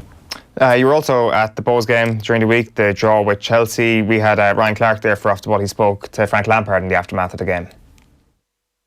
Our first game we've only had 4 days training or so. So it was a lot of young players, good competition, great support from the locals. So no, it was good. And is there any reason why you haven't taken Shay Given as part of your backroom staff? No, Shay stayed at Derby. I worked with Shay last year, and it was just a circumstance for him. I've got a good friendship with Shay, and I wish him all the best there, obviously. Yeah, are you nervous at all going into the season? I'm excited. It's obviously a big challenge for me, for the club. I want the best for the club. It's been a club that's been my home for a long time, and I'm back, and I want to work hard and be as much of a success as I can. I thought it was great work by Ryan Clark there. I was talking to one of the Bows directors after the game, and he said, here, Frank, quick word for Bows Radio here. Look, you got to use every trick in the book, don't you, to get an interview, because Frank wasn't speaking to anybody afterwards. But yeah, look, it was a great game. It's great to see a Premier League club back over here again, playing against the Irish sides. The Dalymount Park was packed. Fair few Chelsea fans, a lot of Bows fans there as well. It was a really good night. I thought Bohemians played really well, albeit against the Premier League side, shorn of a lot of its first team players. But they had the likes of Azpilicueta starting, Ethan Ampadu started, Willie Caballero was in goal. They had Kennedy playing on the left hand side. And look, Bows acquitted themselves really well. They played really well. They had a couple of trialists there. Andre Wright, who's played with a few clubs lower level in England. The Bows need a striker for the end of the season. They need Dinny Corkins on the sidelines. They need somebody who can hold the ball up and bring their new players in. So I thought Andre Wright played well. Gives Keith Long an option there if he does choose to sign him. And of course, young Evan Ferguson, who made headlines, 14 years of age, coming on, the son of Barry Ferguson. I talked about feeling old this week. Barry Ferguson, I remember interviewing when he was a Shamrock Rovers player, also played for Bows as well. But here's his 14-year-old lad making the breakthrough, and hopefully we'll see a lot more of them coming through that well-worn path now of St. Kevin's, who have that partnership with Bohemians coming through.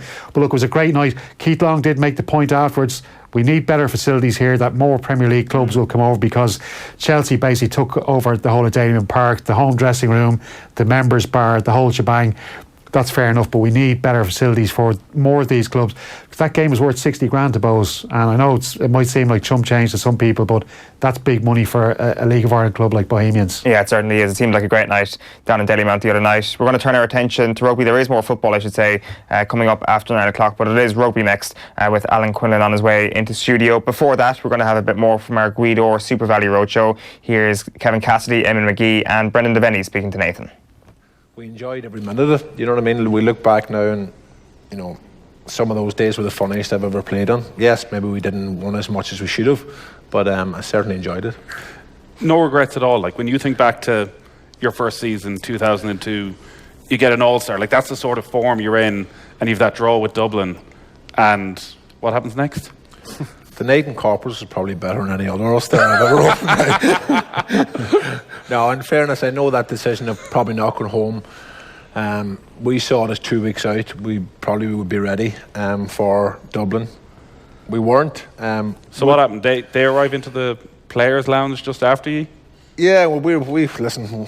We went back to Camden Court for dinner, and Mickey Moran's a lovely fella, and he said, "Listen, boys, you have 2 pints, and you're going down home." He made the mistake. Once you tell somebody you have 2 pints, forget about it. So we had 2 pints, and we went in for a dinner, and you could see the lads kind of looking at each other, and gradually we edged out to the foyer. Mickey came out, and there's about 20 bags sitting in the foyer that were taken off the bus. So he asked, "What are these? Amstein, Dublin." So listen, Mickey there was no row. He just said, "Listen, boys, it's training Tuesday night, just be there." We ended up staying in Dublin. I think you went home, did you? But I'd seen sense at that stage, man. Listen, we had a massive night out, and then we suffered probably in 2 weeks' time after that. But, you know, Dublin beat us. Looking back now, could we have done any different? Possibly so. Would they have beaten us anyway? Maybe. Do you know what I mean? I thought the story went that you weren't going to drink, and then the Dublin players arrived in and they had a drink, and you thought, well, they're not going to beat us in the drinking game, that's for sure. No, definitely not. Well, I was on the bus. I just remember Mickey and as we Mahara accent, he looked around and he's like, "Where the hell is everybody?"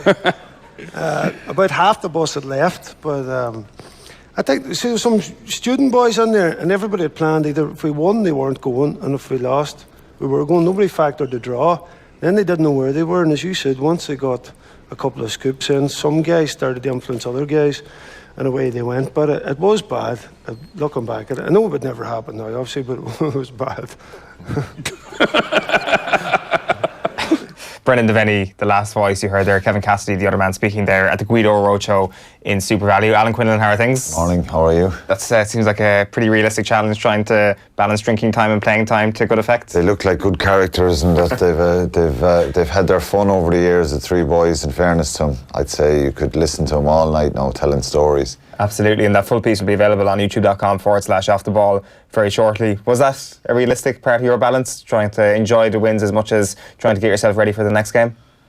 Yeah, in the early days, yeah, I think we didn't know any different. I actually was chatting to someone this morning outside about holidays and going away, and I think it was Philip Egan actually, about letting the handbrake off and not doing any sort of training and just going, you know, the diet and the alcohol for a couple of weeks, and then coming back pre-season being very difficult. But all that's changed now, and I was saying to you on Monday, I was out in Portugal last week, and a lot of professional athletes there on holidays, and they're all training. They're all doing kind of active recovery in the morning. It's unbelievable, Stephen, to see the way sport has changed. Like, you know, I remember going to Turkey in 1998 and coming back after 2 weeks, and Declan Kidney was our coach at the time, and Niall O'Donovan. They were the head coach and forwards coach, and John Hayes and myself were in Portugal, Anthony Foley, and we were back doing pre-season, running around the field, doing, I think, 5-minute runs. It was a bit of a kind of a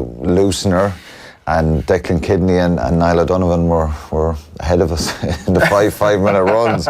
We were supposed to be the athletes. So as the years went on, you know, the culture changed, and you couldn't go away for 4 weeks then and just not do anything. So, you know, if you have a few drinks, there'd be some bit of a fitness session the next day to try and, you know, burn the calories off some bit, and that's just the way it is now. So it's just interesting listening to the boys there about Tuesday night in Dublin, a week and a half before a big Dublin game. But it's probably the same in the Gats, getting that balance right. Sports people have to, you know, some people don't drink at all, some people like to have a few pints, and it's just getting that balance right in all sport, and maybe relaxing and being able to switch off is important, because even in amateur sport, these guys are amateurs, GAA players, and you know, they have the pressure that's there is phenomenal. So separating that pressure with a bit of real life stuff is a good thing. And I've heard it's happened in rugby a lot, times where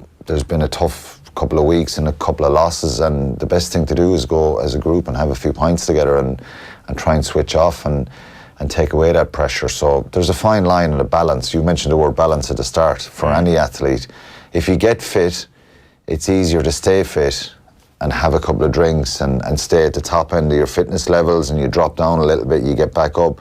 If you're unfit and you're consuming alcohol, well, you climb up a bit and you're down at this level all the time. So getting that balance right is important. And I would never judge anyone for having a few drinks.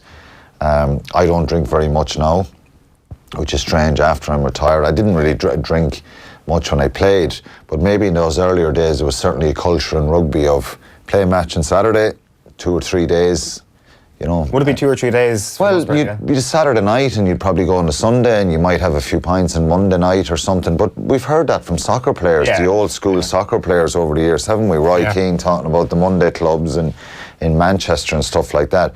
But all sport has changed now, you know. You just can't do it. The fitness levels and the intensity that, the pace that teams play in all sport now is just different. Yeah, it's funny you even say about the amateurs, because I even say the League of Ireland lads now. Yeah, for sure. A lot of them would be part-time players, and you know, they had a mid-season break only a couple of weeks ago, and a lot of them are Instagramming pictures of them doing gym work, whatever, over in Abu Dhabi or whatever the case may be. So, yeah, again, like I suppose you have to.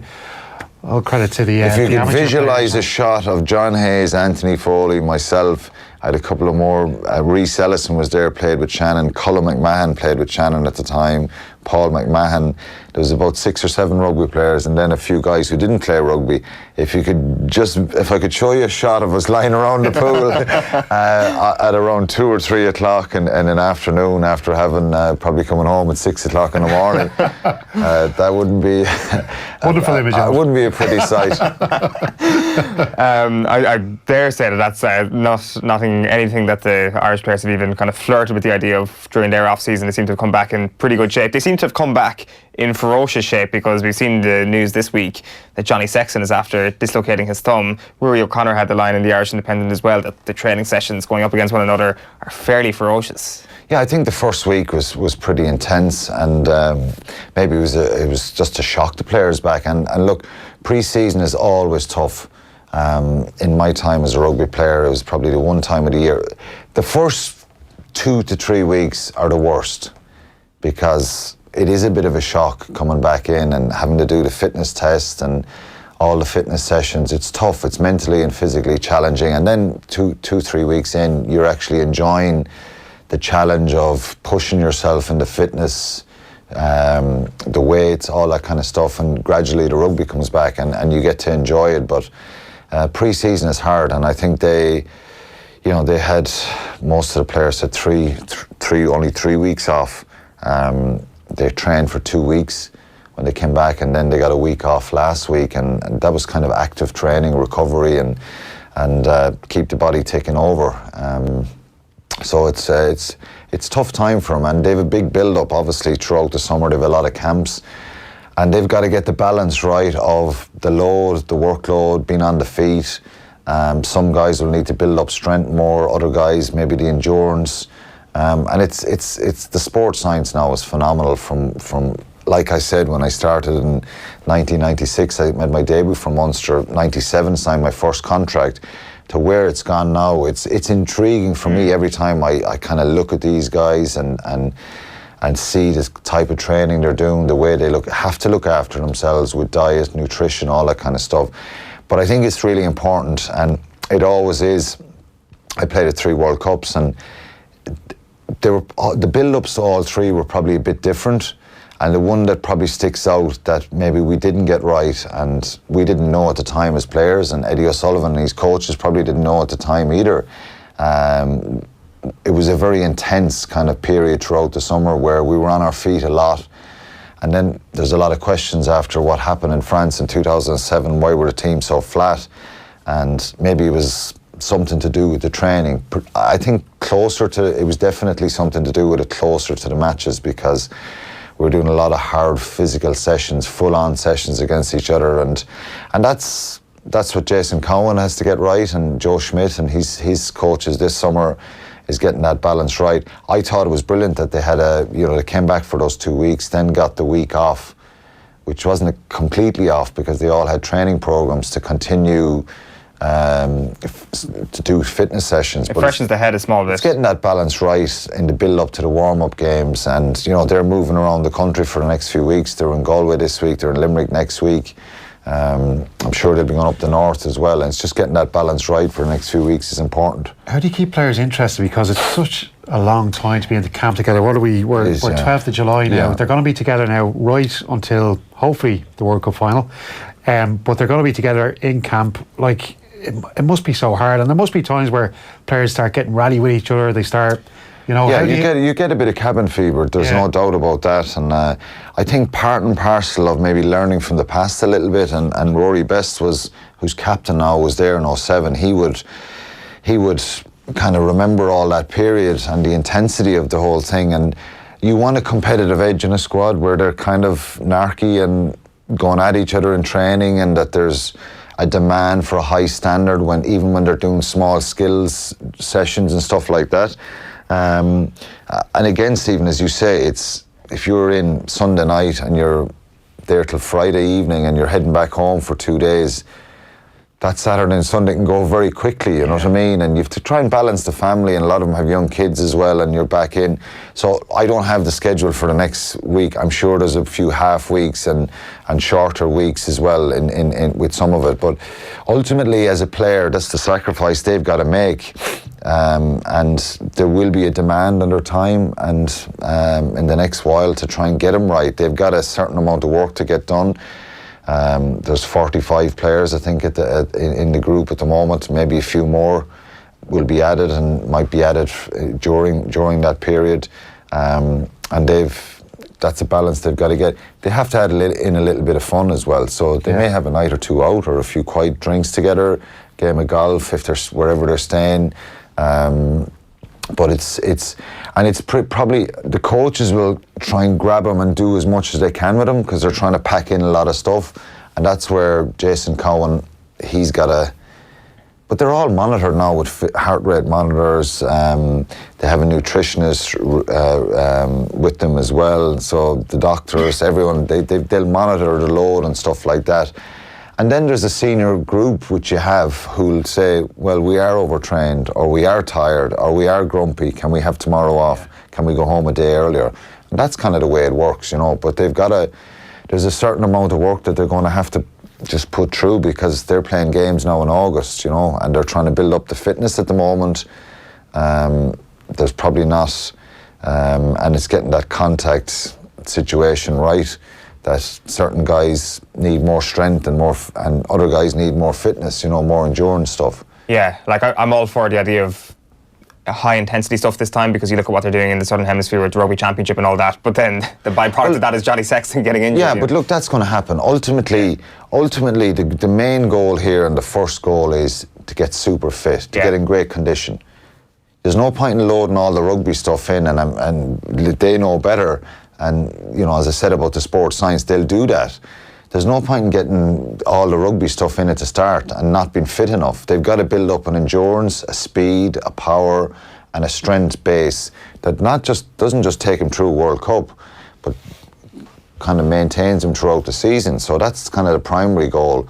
But you have to have an intensity there. You have to have an edge. You have to have the guys, going at each other. In 2007, we probably had a lot of dust-ups in training. We had a narkiness. Who were the dust-ups involving?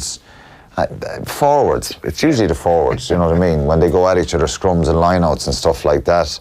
And then you go full contact games, effectively, and it's... Are you talking like proper... like almost brawl-like conditions? That happens with every team, you know. It's not a full-on brawl. There's always a few slaps thrown here and there, and that's just par for the course. You want that though, do you? Yeah. Yeah, the coaches want it anyway. They want to see guys being...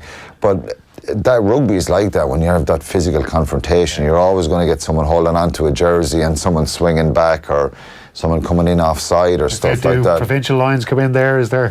No, I've seen Munster fellas beat. Well, I've been involved in a few beating the heads off each other, and everyone else standing back just kind of saying, "Don't get involved here. You could get a slap yourself," and maybe they need to get a bit of steam off. But look, that happens, and that's important. And I think the build up to this is, I've a real good feeling about this group that they're going to be.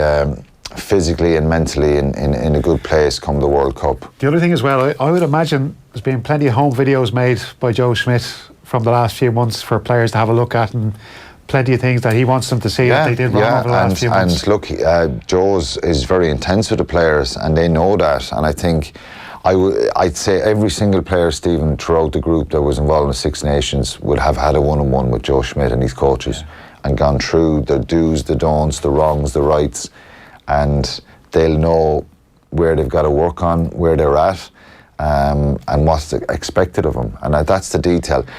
The success and what Joe Schmidt has delivered to Leinster and Ireland has been phenomenal.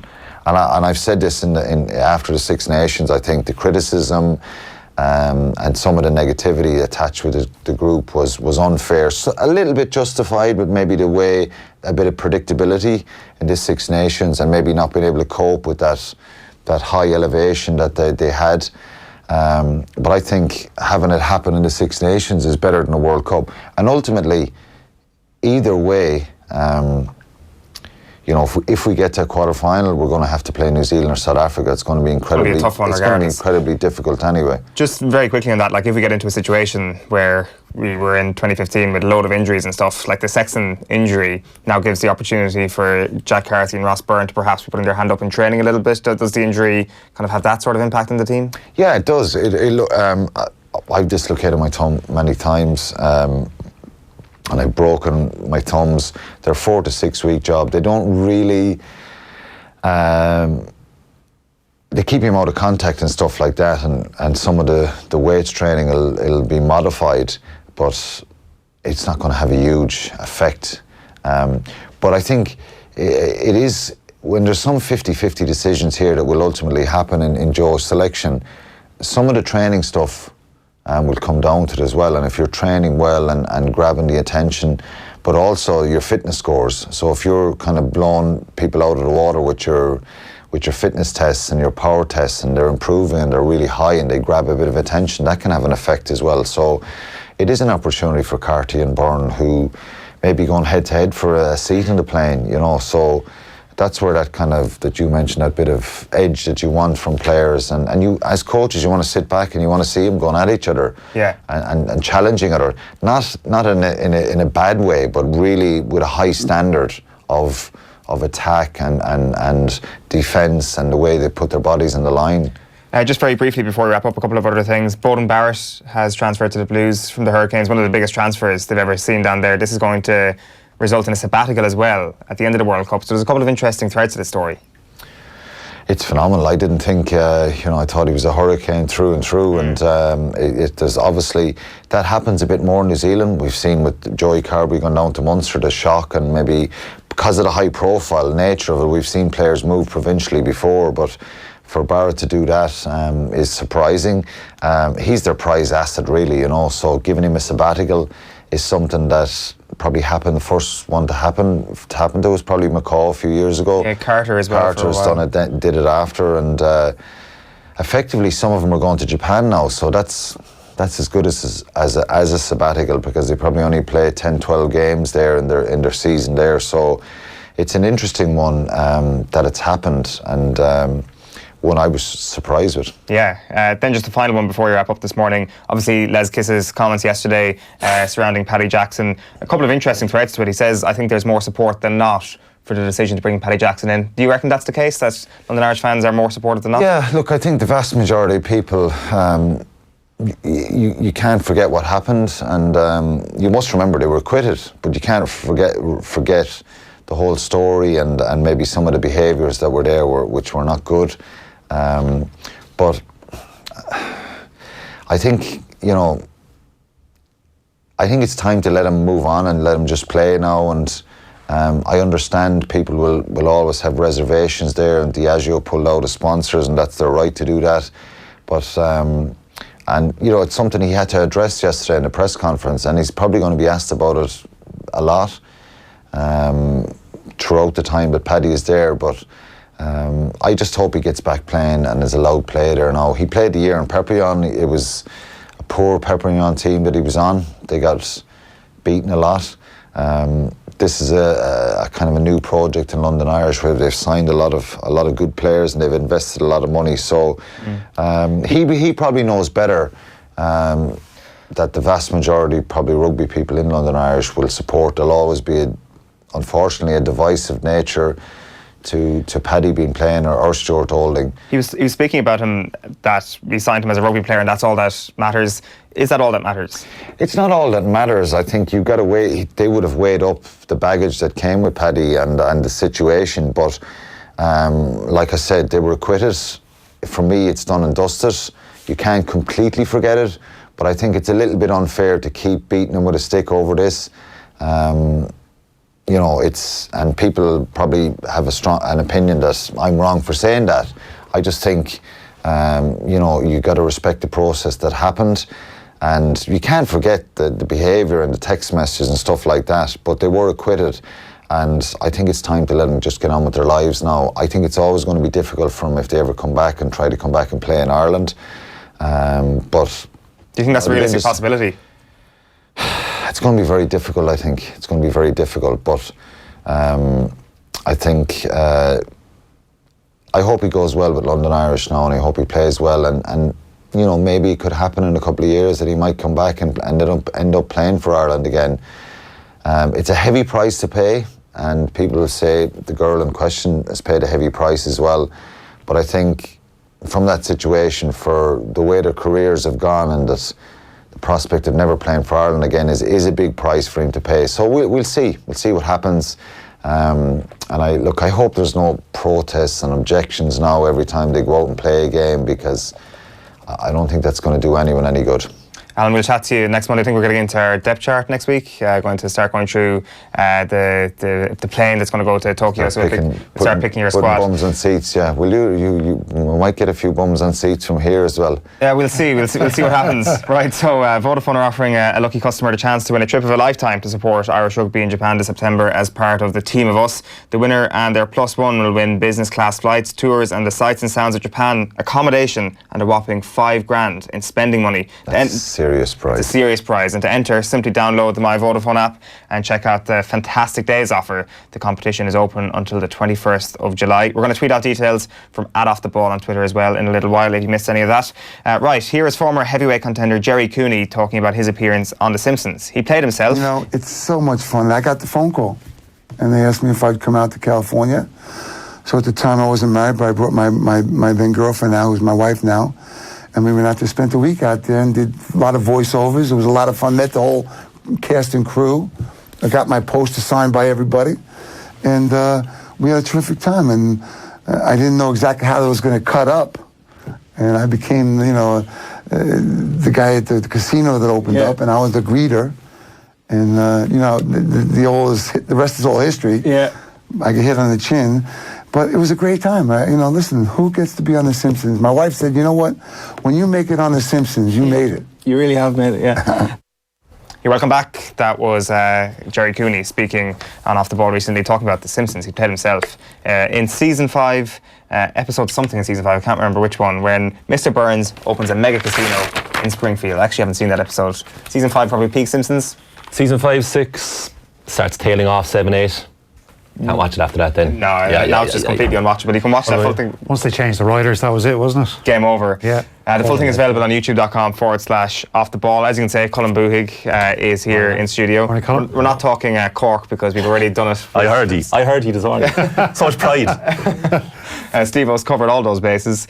We're talking Wimbledon. And today's going to be a pretty good day, I think it's fair to say. The women's final tomorrow should be a cracker as well. We want to just look back first of all and start with Coco Gauff. And really, she's been the story of Wimbledon 2019, or is that kind of bigging it up too much? Oh, it's completely justified. I mean, what were you doing when you were 15 that summer? I mean, this girl got to the second week of Wimbledon in the 4th round. But it's a remarkable story. I mean, some people say, they saw it coming because she won the girls' French Open last year. She got to the final of the girls' US Open in 2017 at the age of 13. She has $1 million in endorsements. She's with Roger Federer's management team, but she's 15 years of age. Yeah, and you mentioned as well, that's clay court and hard court. Exactly. Totally different story playing on grass. So it goes to grass, played Venus Williams, one of her heroes, 24 years her senior, absolutely wipes the floor with her. And people think, that's interesting. She'll probably get hammered in the second round. Goes to the second round, easily goes through that. And in the third round, one of the matches of the tournament against Herzog from Slovenia, Herzog had 2 separate match points.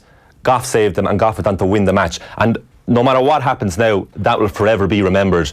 John McEnroe said he would be shocked if by the age of 20 she wasn't world number 1. She has a lot in her game. She's hitting 115 miles per hour serves at 15 years of age. Yeah. It's unbelievable. And a funny thing as well, the night before her first round, she was studying for a science exam. She's still in school, obviously. And the morning of the match against Venus, she had 1 autograph request from a little boy. After that, she's since had 300 separate interview requests to the WTA and her own team manager. When is the exam? How did she get on it? Do we know? Apparently she got a B. Right, apparently she's straight because she needs to work on her studying. yeah. Come on, if you're competing at Wimbledon, you need to be getting A's here, don't you? It's a bit outrageous balance of duties. Incredible multitasking. We're talking about the curse of court number 2. What is the curse of court number 2? It's just basically all these great players throughout the years find court number 2 extremely difficult to play against. So historically, you're talking about McEnroe lost to court number 2 in the early rounds at Wimbledon. Agassi lost in '96, Sampras 2002. The Williams sisters a year apart in the mid-2000s. Martina Hingis. But this year in particular, it's been outrageous. I just have a list here. In the first round, Tsitsipas, who's number 6 in the world, the young Greek, very highly rated, went out in court number 2 in the first round.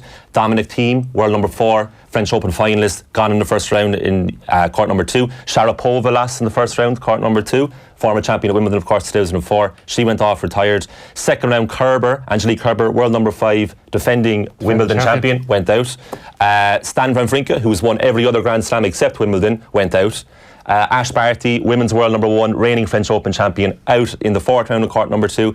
And Caroline Pliskova, world number 3, went out in the 4th round of court number 2. The graveyard court. There's something about it. But this year has been prevalent. I mean, all those names that I just listed happened this year. Initially, I was naming the historical names. That's how much of an impact it's had this year in court number 2. And what was the court that Serena and Andy were playing when they got knocked out? Might have been was it one of the outside courts? I don't think it was court number 2. It looked like an outside. Good question. You obviously, naturally, we don't watch much of the outside courts because they have the lesser talents. But it was the first time, really, I think, I've actually in years, maybe since Conor and Ireland, that I've actually watched a full kind of outside court game. The atmosphere in those courts seems amazing, way better than centre court or court 1. It's like the only time I can remember centre court being anyway like that was the 2001 Wimbledon final between Goran Ivanisevic and Pat Rafter, because that was People's Monday because of the rain over the weekend, no roof back then, obviously. And that atmosphere on that Monday was feverish because it was Croatia and Australia fans, and you could just see a sea of yellow and red and white. Outside courts pretty much like that all the time, within the decorum of tennis, of course. Just one last thing we want to look back on when it comes to this year's Wimbledon is press conferences, and the Joanna Contest stuff was interesting. Was it a patronising question from the journalists? Yeah, I was listening to it again this morning. So Joe Conta, home favourite, although Sydney born, but home favourite for the Brits, got knocked down in the quarter-final, and one of the journalists basically said, you know, it's about time you kind of capture yourself on. I mean, you heard it, So if you think you're going to win this, you know, you had 33 unforced errors, you had a perfectly reasonable smash that you could have won, you hit it straight at your opponent. What's going on with you, basically? And if you want to win these Grand Slams, you're going to basically have to be better than you are. And Conta, the tone of the question really wasn't great. Questioning might be fair, tone wasn't great. Conta did not reply well to it. I don't know. I listened back and I thought, this is... Get over yourself here, Conte. You know, I don't think so at all. I think in a few days after the whole tea celebration, I think the English need to just, you know, wash a bit of that starch out of that colour. Like, get over yourselves. Like, seriously. I'm on Team Conte. I'm on Team Conte. I agree. It was an outrageous tone of question. I think people are just, especially the English, they're so oversensitive when it comes to this kind of thing. You know, the tea celebration was an absolute joke. Like, you know, it was ridiculous. I agree with that. People reacted. I just thought the Joe Conte thing, like, I thought actually was her reaction. I thought was patronising. Yeah, exactly. Do you think I thought she was being patronising. Journalists asking a fair question. You know, and all he said, look, it's a separate debate. And he was like, he even said, we're all willing you to win, which is a bit silly as well, because, you know, as a journalist, he's meant to be unbiased. But he was showing that he was there supporting her, you know. And I was just like, come on, Conte, she played badly. She played badly, and she does this quite a lot. But, like, I got kind of caught up in the hype of Wimbledon, or the decorum of Wimbledon myself the next morning. I was like, God, that question now is really harsh. And then I was like, what the hell am I doing? If this was any other sport, and he pointed out statistics provided by the official statistic provider. How is that patronising in any way? In fact, it's giving her all the credit, all the respect. I was on last week championing the individualism of Nick Kyrgios, but I'm still on Conte's side for this. I still think that journalists went too far. Well, it was right after the match. Joe, I understand her reaction, put it that way. Joe, I think she needs to go down to that pub that Kyrgios was in, have a couple of Dog pints, and Fox. And just Dog and Fox, is that what it's called? Yeah. We've got some Bernard Tomic as well. Bernard Tomic is great. He lost his first round match in 58 minutes, accused of not trying hard enough. After just 58 minutes, do you think there was any lack of effort on your part, or just a bad day? Well, I returned pretty bad in the sea, so it was a pretty terrible match. Are you happy with the effort levels you put in?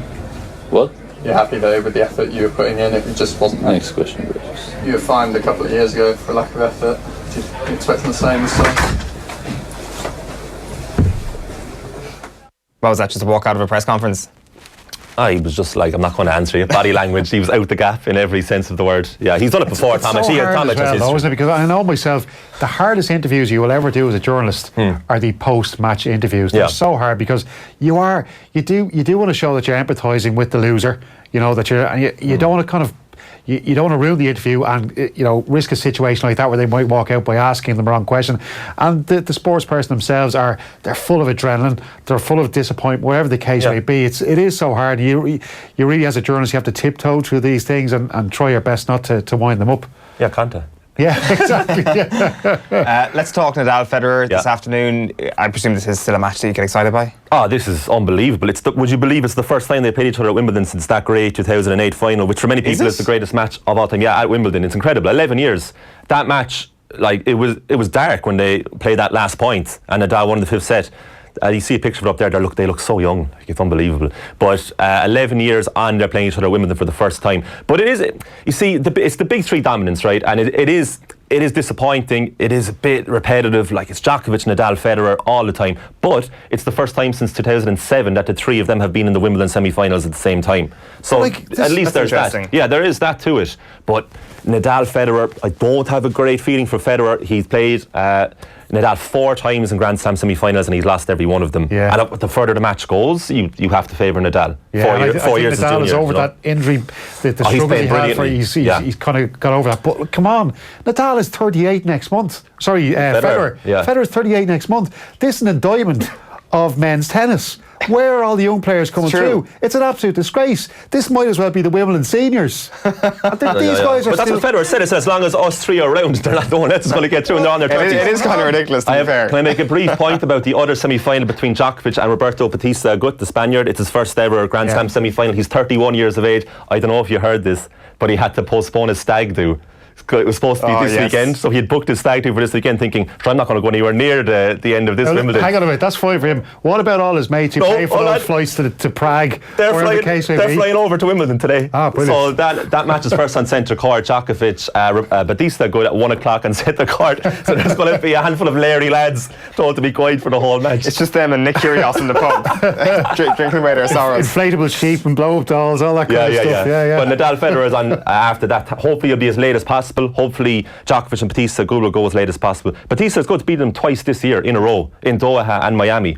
It's not beyond the realms of possibility, although you have to fancy Djokovic. They're both worth watching. And then Serena Halep. Serena Halep is tomorrow. That's the final, 2 p.m. centre court. They've played each other 10 times before, Serena Halep. Serena's won 9 of them, but Halep's won 1 in Singapore, and apparently that still very much hurts Serena. Having said that, Serena hasn't won a Grand Slam for 2.5 years, the Australian Open 2017. Halep has won a Grand Slam more recently, the 2018 French Open. Halep's former world number 1. She's been to 4 Grand Slam finals in total, and the most recent is the one that she won. She's playing brilliantly this year, but you have to say Serena's going to win her 24th Grand Slam. I think. Should be a I think 3-setter too. I think 3-setter, but I think Serena's going to win her 8th Wimbledon title tomorrow. And I agree with you, 3-setter. Yeah. As for the men's, if you want a prediction, which I presume you do, is Djokovic to beat Nadal in 4 I'd go with that. sets on Sunday. Colm Boohig, thanks a million for popping in. It should be a great weekend. We'll take a quick break. Do you have what it takes to make a real difference? To be there for those who need us most? And to belong to something bigger? To feel the pride of serving your country and supporting your community? Join our army, our Air Corps, our Naval Service. Join our team. The Defence Forces are recruiting now. Apply on military.ie. How could a KBC personal loan make a difference to you? Make a difference to your... Make a difference to your... Make a difference to your... Or make a difference to your... Apply for a personal loan with KBC to find out how we can make a difference to you and your pocket.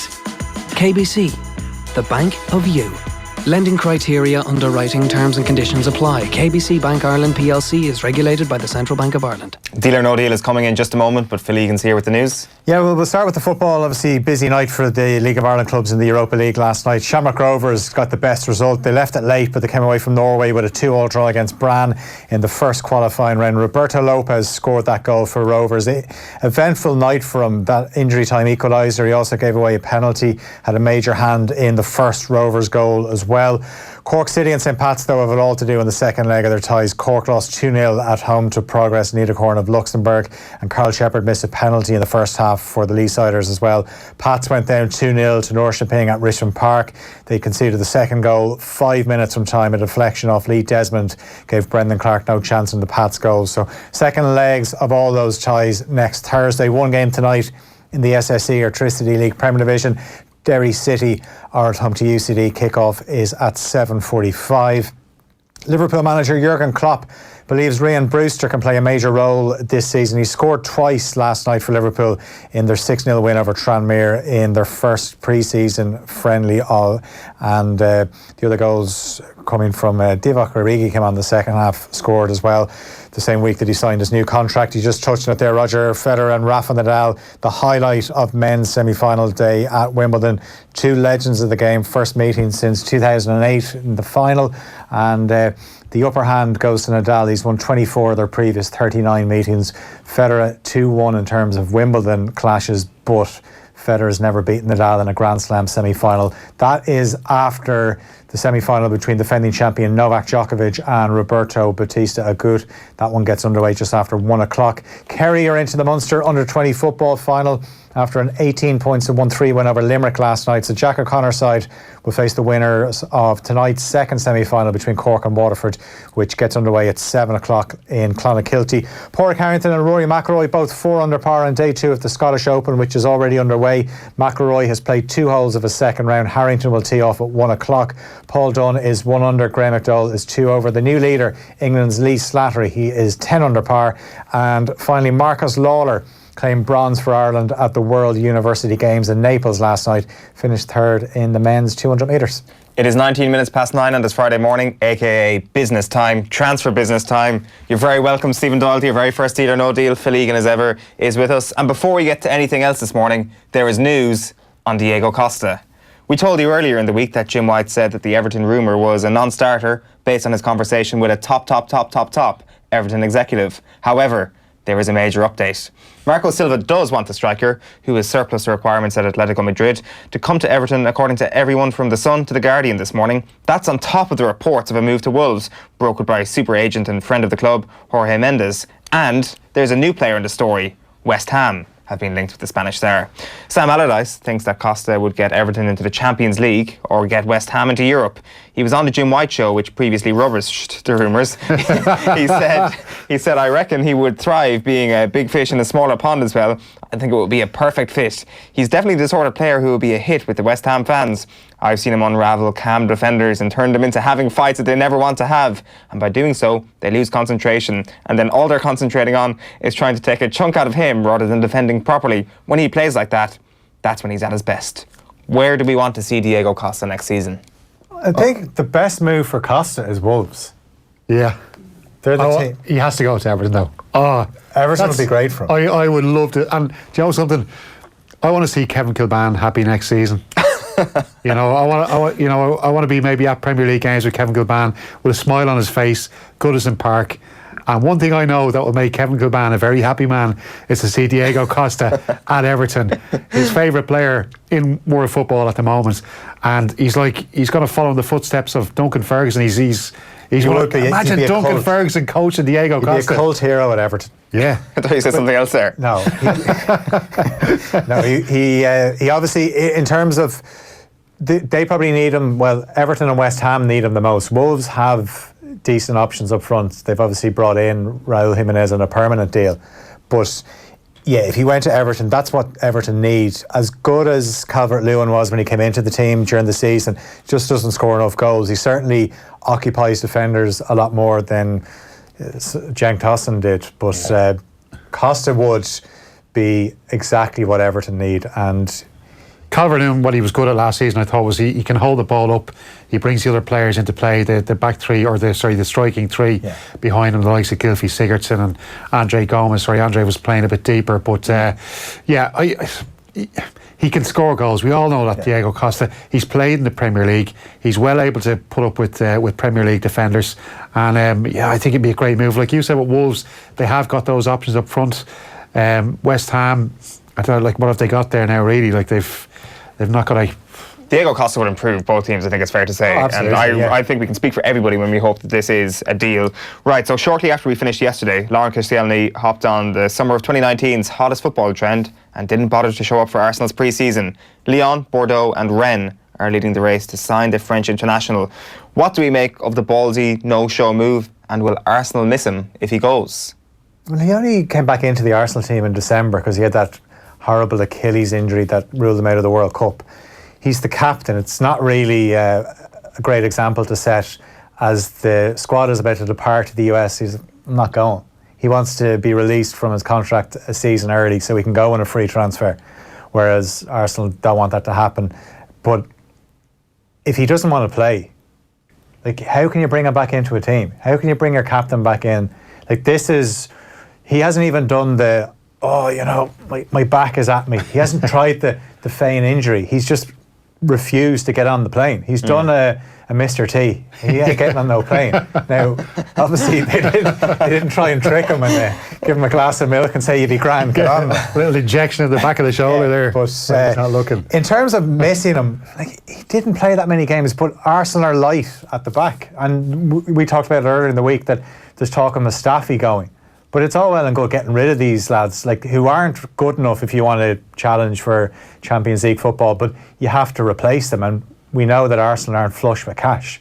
So what are they going to do? And Emery doesn't even know what his best defence is. He doesn't know what his best formation is, because he tinkered with it all through last season to try and make them as solid as possible. But I'd say he still doesn't know. Yeah, I don't think it's a good news story whatsoever for Arsenal. Steve, we're going to flip the next one onto you. The Mirror says Bale's taken the opposite approach and has turned up for pre-season going hell for leather to force his way back into Zidane's plans. Now, given the level he's playing at and the financial complications involved in offloading him or not playing him, could there be a road back for the Welshman in Spain? I read yesterday that his value has now dropped by 30 million euros, according to, I think it was AS in Spain. Apparently, after he got that glorious overhead kick in the Champions League final, his value was 90 million euro. He's now dropped down to the level of value the same as Casemiro, Toni Kroos, and there was one other Real Madrid player they said he was on a par with. Now, if you give me the option of signing Gareth Bale or any one of those players, I'll take the other lads before them. Gareth Bale, he hasn't been playing for months now, and you have to question does he have a passion for the game anymore? Does he, you got to play football. That's the most important thing. And I know he's getting a nice cushy paycheck there at Real Madrid, but surely he's got enough money in the bank now to just, so look, I would imagine, it sounds, if he's going back into pre-season training like that, all hell for leather, I would imagine he's now looking at it at a way out. Yeah, it sounds like he doesn't want to leave Spain, though. But where's the best deal for him? If he goes back to the Premier League, like Manchester United, as good as they pay him, and as huge a club as United is, do you not think he'd rather just stay in Spain? Bayern Munich was another one that he was linked with. That would be a good move for him, because you're going to a team that is going to win the league. Yeah. Right, next one. Preston North End have confirmed they've accepted an £8 million bid from a Premier League side, Sheffield United, for a 24-year-old Irish forward, Callum Robinson. Where is he going to go, and how much game time will he get? It looks like Sheffield United is where he's going. Sheffield United are going to be, we're all going to be keeping an eye on Sheffield United, given all the Irish players. So pretty much the future of Irish football depends on Sheffield United. If you've got McGoldrick, you've Stevens, you've got John Egan in there as well. In terms of where he fits in, McGoldrick, Billy Sharp was banging in goals for Sheffield United. Is he going to be able to score goals in the Premier League? Yeah, it's like that attacking three, really, isn't it, behind the striker, that Robinson can play in really right or left hand side. And if they are we're seeing anything from 6.75 million euro to £8 million. If you're going to spend that kind of money at a club like Sheffield United, you're going to be playing this guy regularly, and it's a great move for him. It's brilliant. I like him. I think every time I see him play for Ireland, he is one of our best players. Yeah. We've got some rapid fire ones. Theo, you're first up. Roma and Inter are both looking to sign Lukaku. Will Manchester United miss them? Yes, they will, because I don't care. What's Lukaku now, 24, 25? He's got nearly 50 goals and about 90 caps for Belgium. This fella, he's a goal scorer. I know everybody will say his second touch is a tackle, but he's a brilliant player. I know he doesn't do well maybe against some of the top sides, but this guy is a brilliant striker. He need those goals against Bournemouth. United will miss him. They will miss him. Over on the blue side of Manchester, this is transfer rumour of the morning. Here's a flyer from Globo Esporte in Brazil. City have been linked with a sensational bid to bring Dani Alves, 36 years old, to the Etihad Stadium. Actually, this is not quick fire. Let's get both of your takes on this. Do you think it'll happen? I saw him playing for Brazil in a couple of games in the Copa America, and he was excellent. Yeah. Really, really good. Still has his pace. Still well able to tackle. Brilliant player. Absolutely. Yeah. I would play him instead of Kyle Walker. Pep loves him. It'd be a good kick up the backside for Kyle Walker as well. Yeah, absolutely. That's exactly what he needs, perhaps. Who knows? Although Kyle Walker, fresh off coming in as right back in Kevin Kilban's team of the decade, so we don't want to get too ahead of ourselves just yet. Right, Wilfred Zaha was excluded from the promotional shots for a new Crystal Palace trip yesterday, renewing speculation, it says in my script, but basically confirming his exit as far as I'm concerned. Arsenal want to pay close to... He's in Africa. Touché. Arsenal want to pay close to £40 million. The Express said that the club thinks he's worth up to £100 million. Steve-O, we've not got you on this because we've spoken about it loads over the last couple of weeks. Can he fix Arsenal, and how much is too much to pay for him? What fees are we looking at here? What's being mooted? Arsenal want to pay 40, Palace want up to £100 million. I think 70 was the figure, was it? I think 70, 70, 80 would probably 60 is the max for Zaha, isn't it? The way these deals work. It's 40 does seem a bit low in the current market. Well, 100 million is an absolute joke. Is 50 million. So if Palace have sold one, but then again the United tax. But they know. Like, what's the Arsenal tax? The extra £1 on the Arsenal, you take off money. You feel sorry for Arsenal. They're so broke. It's not exactly a position where they're really stuck. Like Arsenal need to be investing their money in defenders, not attacking players. For sure, 100%. And I guess it all ties in a knot at the end. Lauren Koscielny to Wilfred Zaha. It always begins and ends with Arsenal in some manner or form. Folks, thanks a million for popping in this morning. Deal or no deal, it's been another great episode. Steve, thanks for joining us on OTB AM. Up the Dubs. We'll see you soon. We'll preview the All-Ireland final in a few weeks with you or something like that. That's all from us this morning on OTB AM. Some great stuff coming up on OTB Sports Radio over the course of the day. The hurling show at 12 o'clock, a Euros Under-19 preview at 1 o'clock. The Guidor show is coming up at 2 o'clock. You don't want to miss that. Then live Friday night racing at 3 o'clock. Land of the Rising Scrum is focusing in on New Zealand after that. Then you got Paul McGrath and the Jack Charlton era coming up at 6 o'clock. That's a brilliant piece of radio. Off the Ball is live from 7, and then Team 33 from 9 o'clock tonight. We're also going to be broadcasting our Roadshow special from the Alex Hotel with 3 and 20 by 20 on OTB Sports Radio this weekend. Sonia O'Sullivan, Rena Buckley, Rosemary Smith and Louise Quinn were there. You can listen to OTB Sports Radio all the time over at offtheball.com/radio, the Go Loud app, or on TuneIn. And you should go download the Go Loud app. It's a brilliant app, so you can get all our content there. Off the Ball, as I said, is live on the radio from 7 o'clock tonight. We're back from 7:30 on Monday morning. We'll chat to you then. Bye-bye for now. OTB AM. Brought to you by Avantcard Reward Plus Credit Card. Powered by MasterCard. Straight up better than your current credit card. Avantcard DAC is regulated by the Central Bank of Ireland.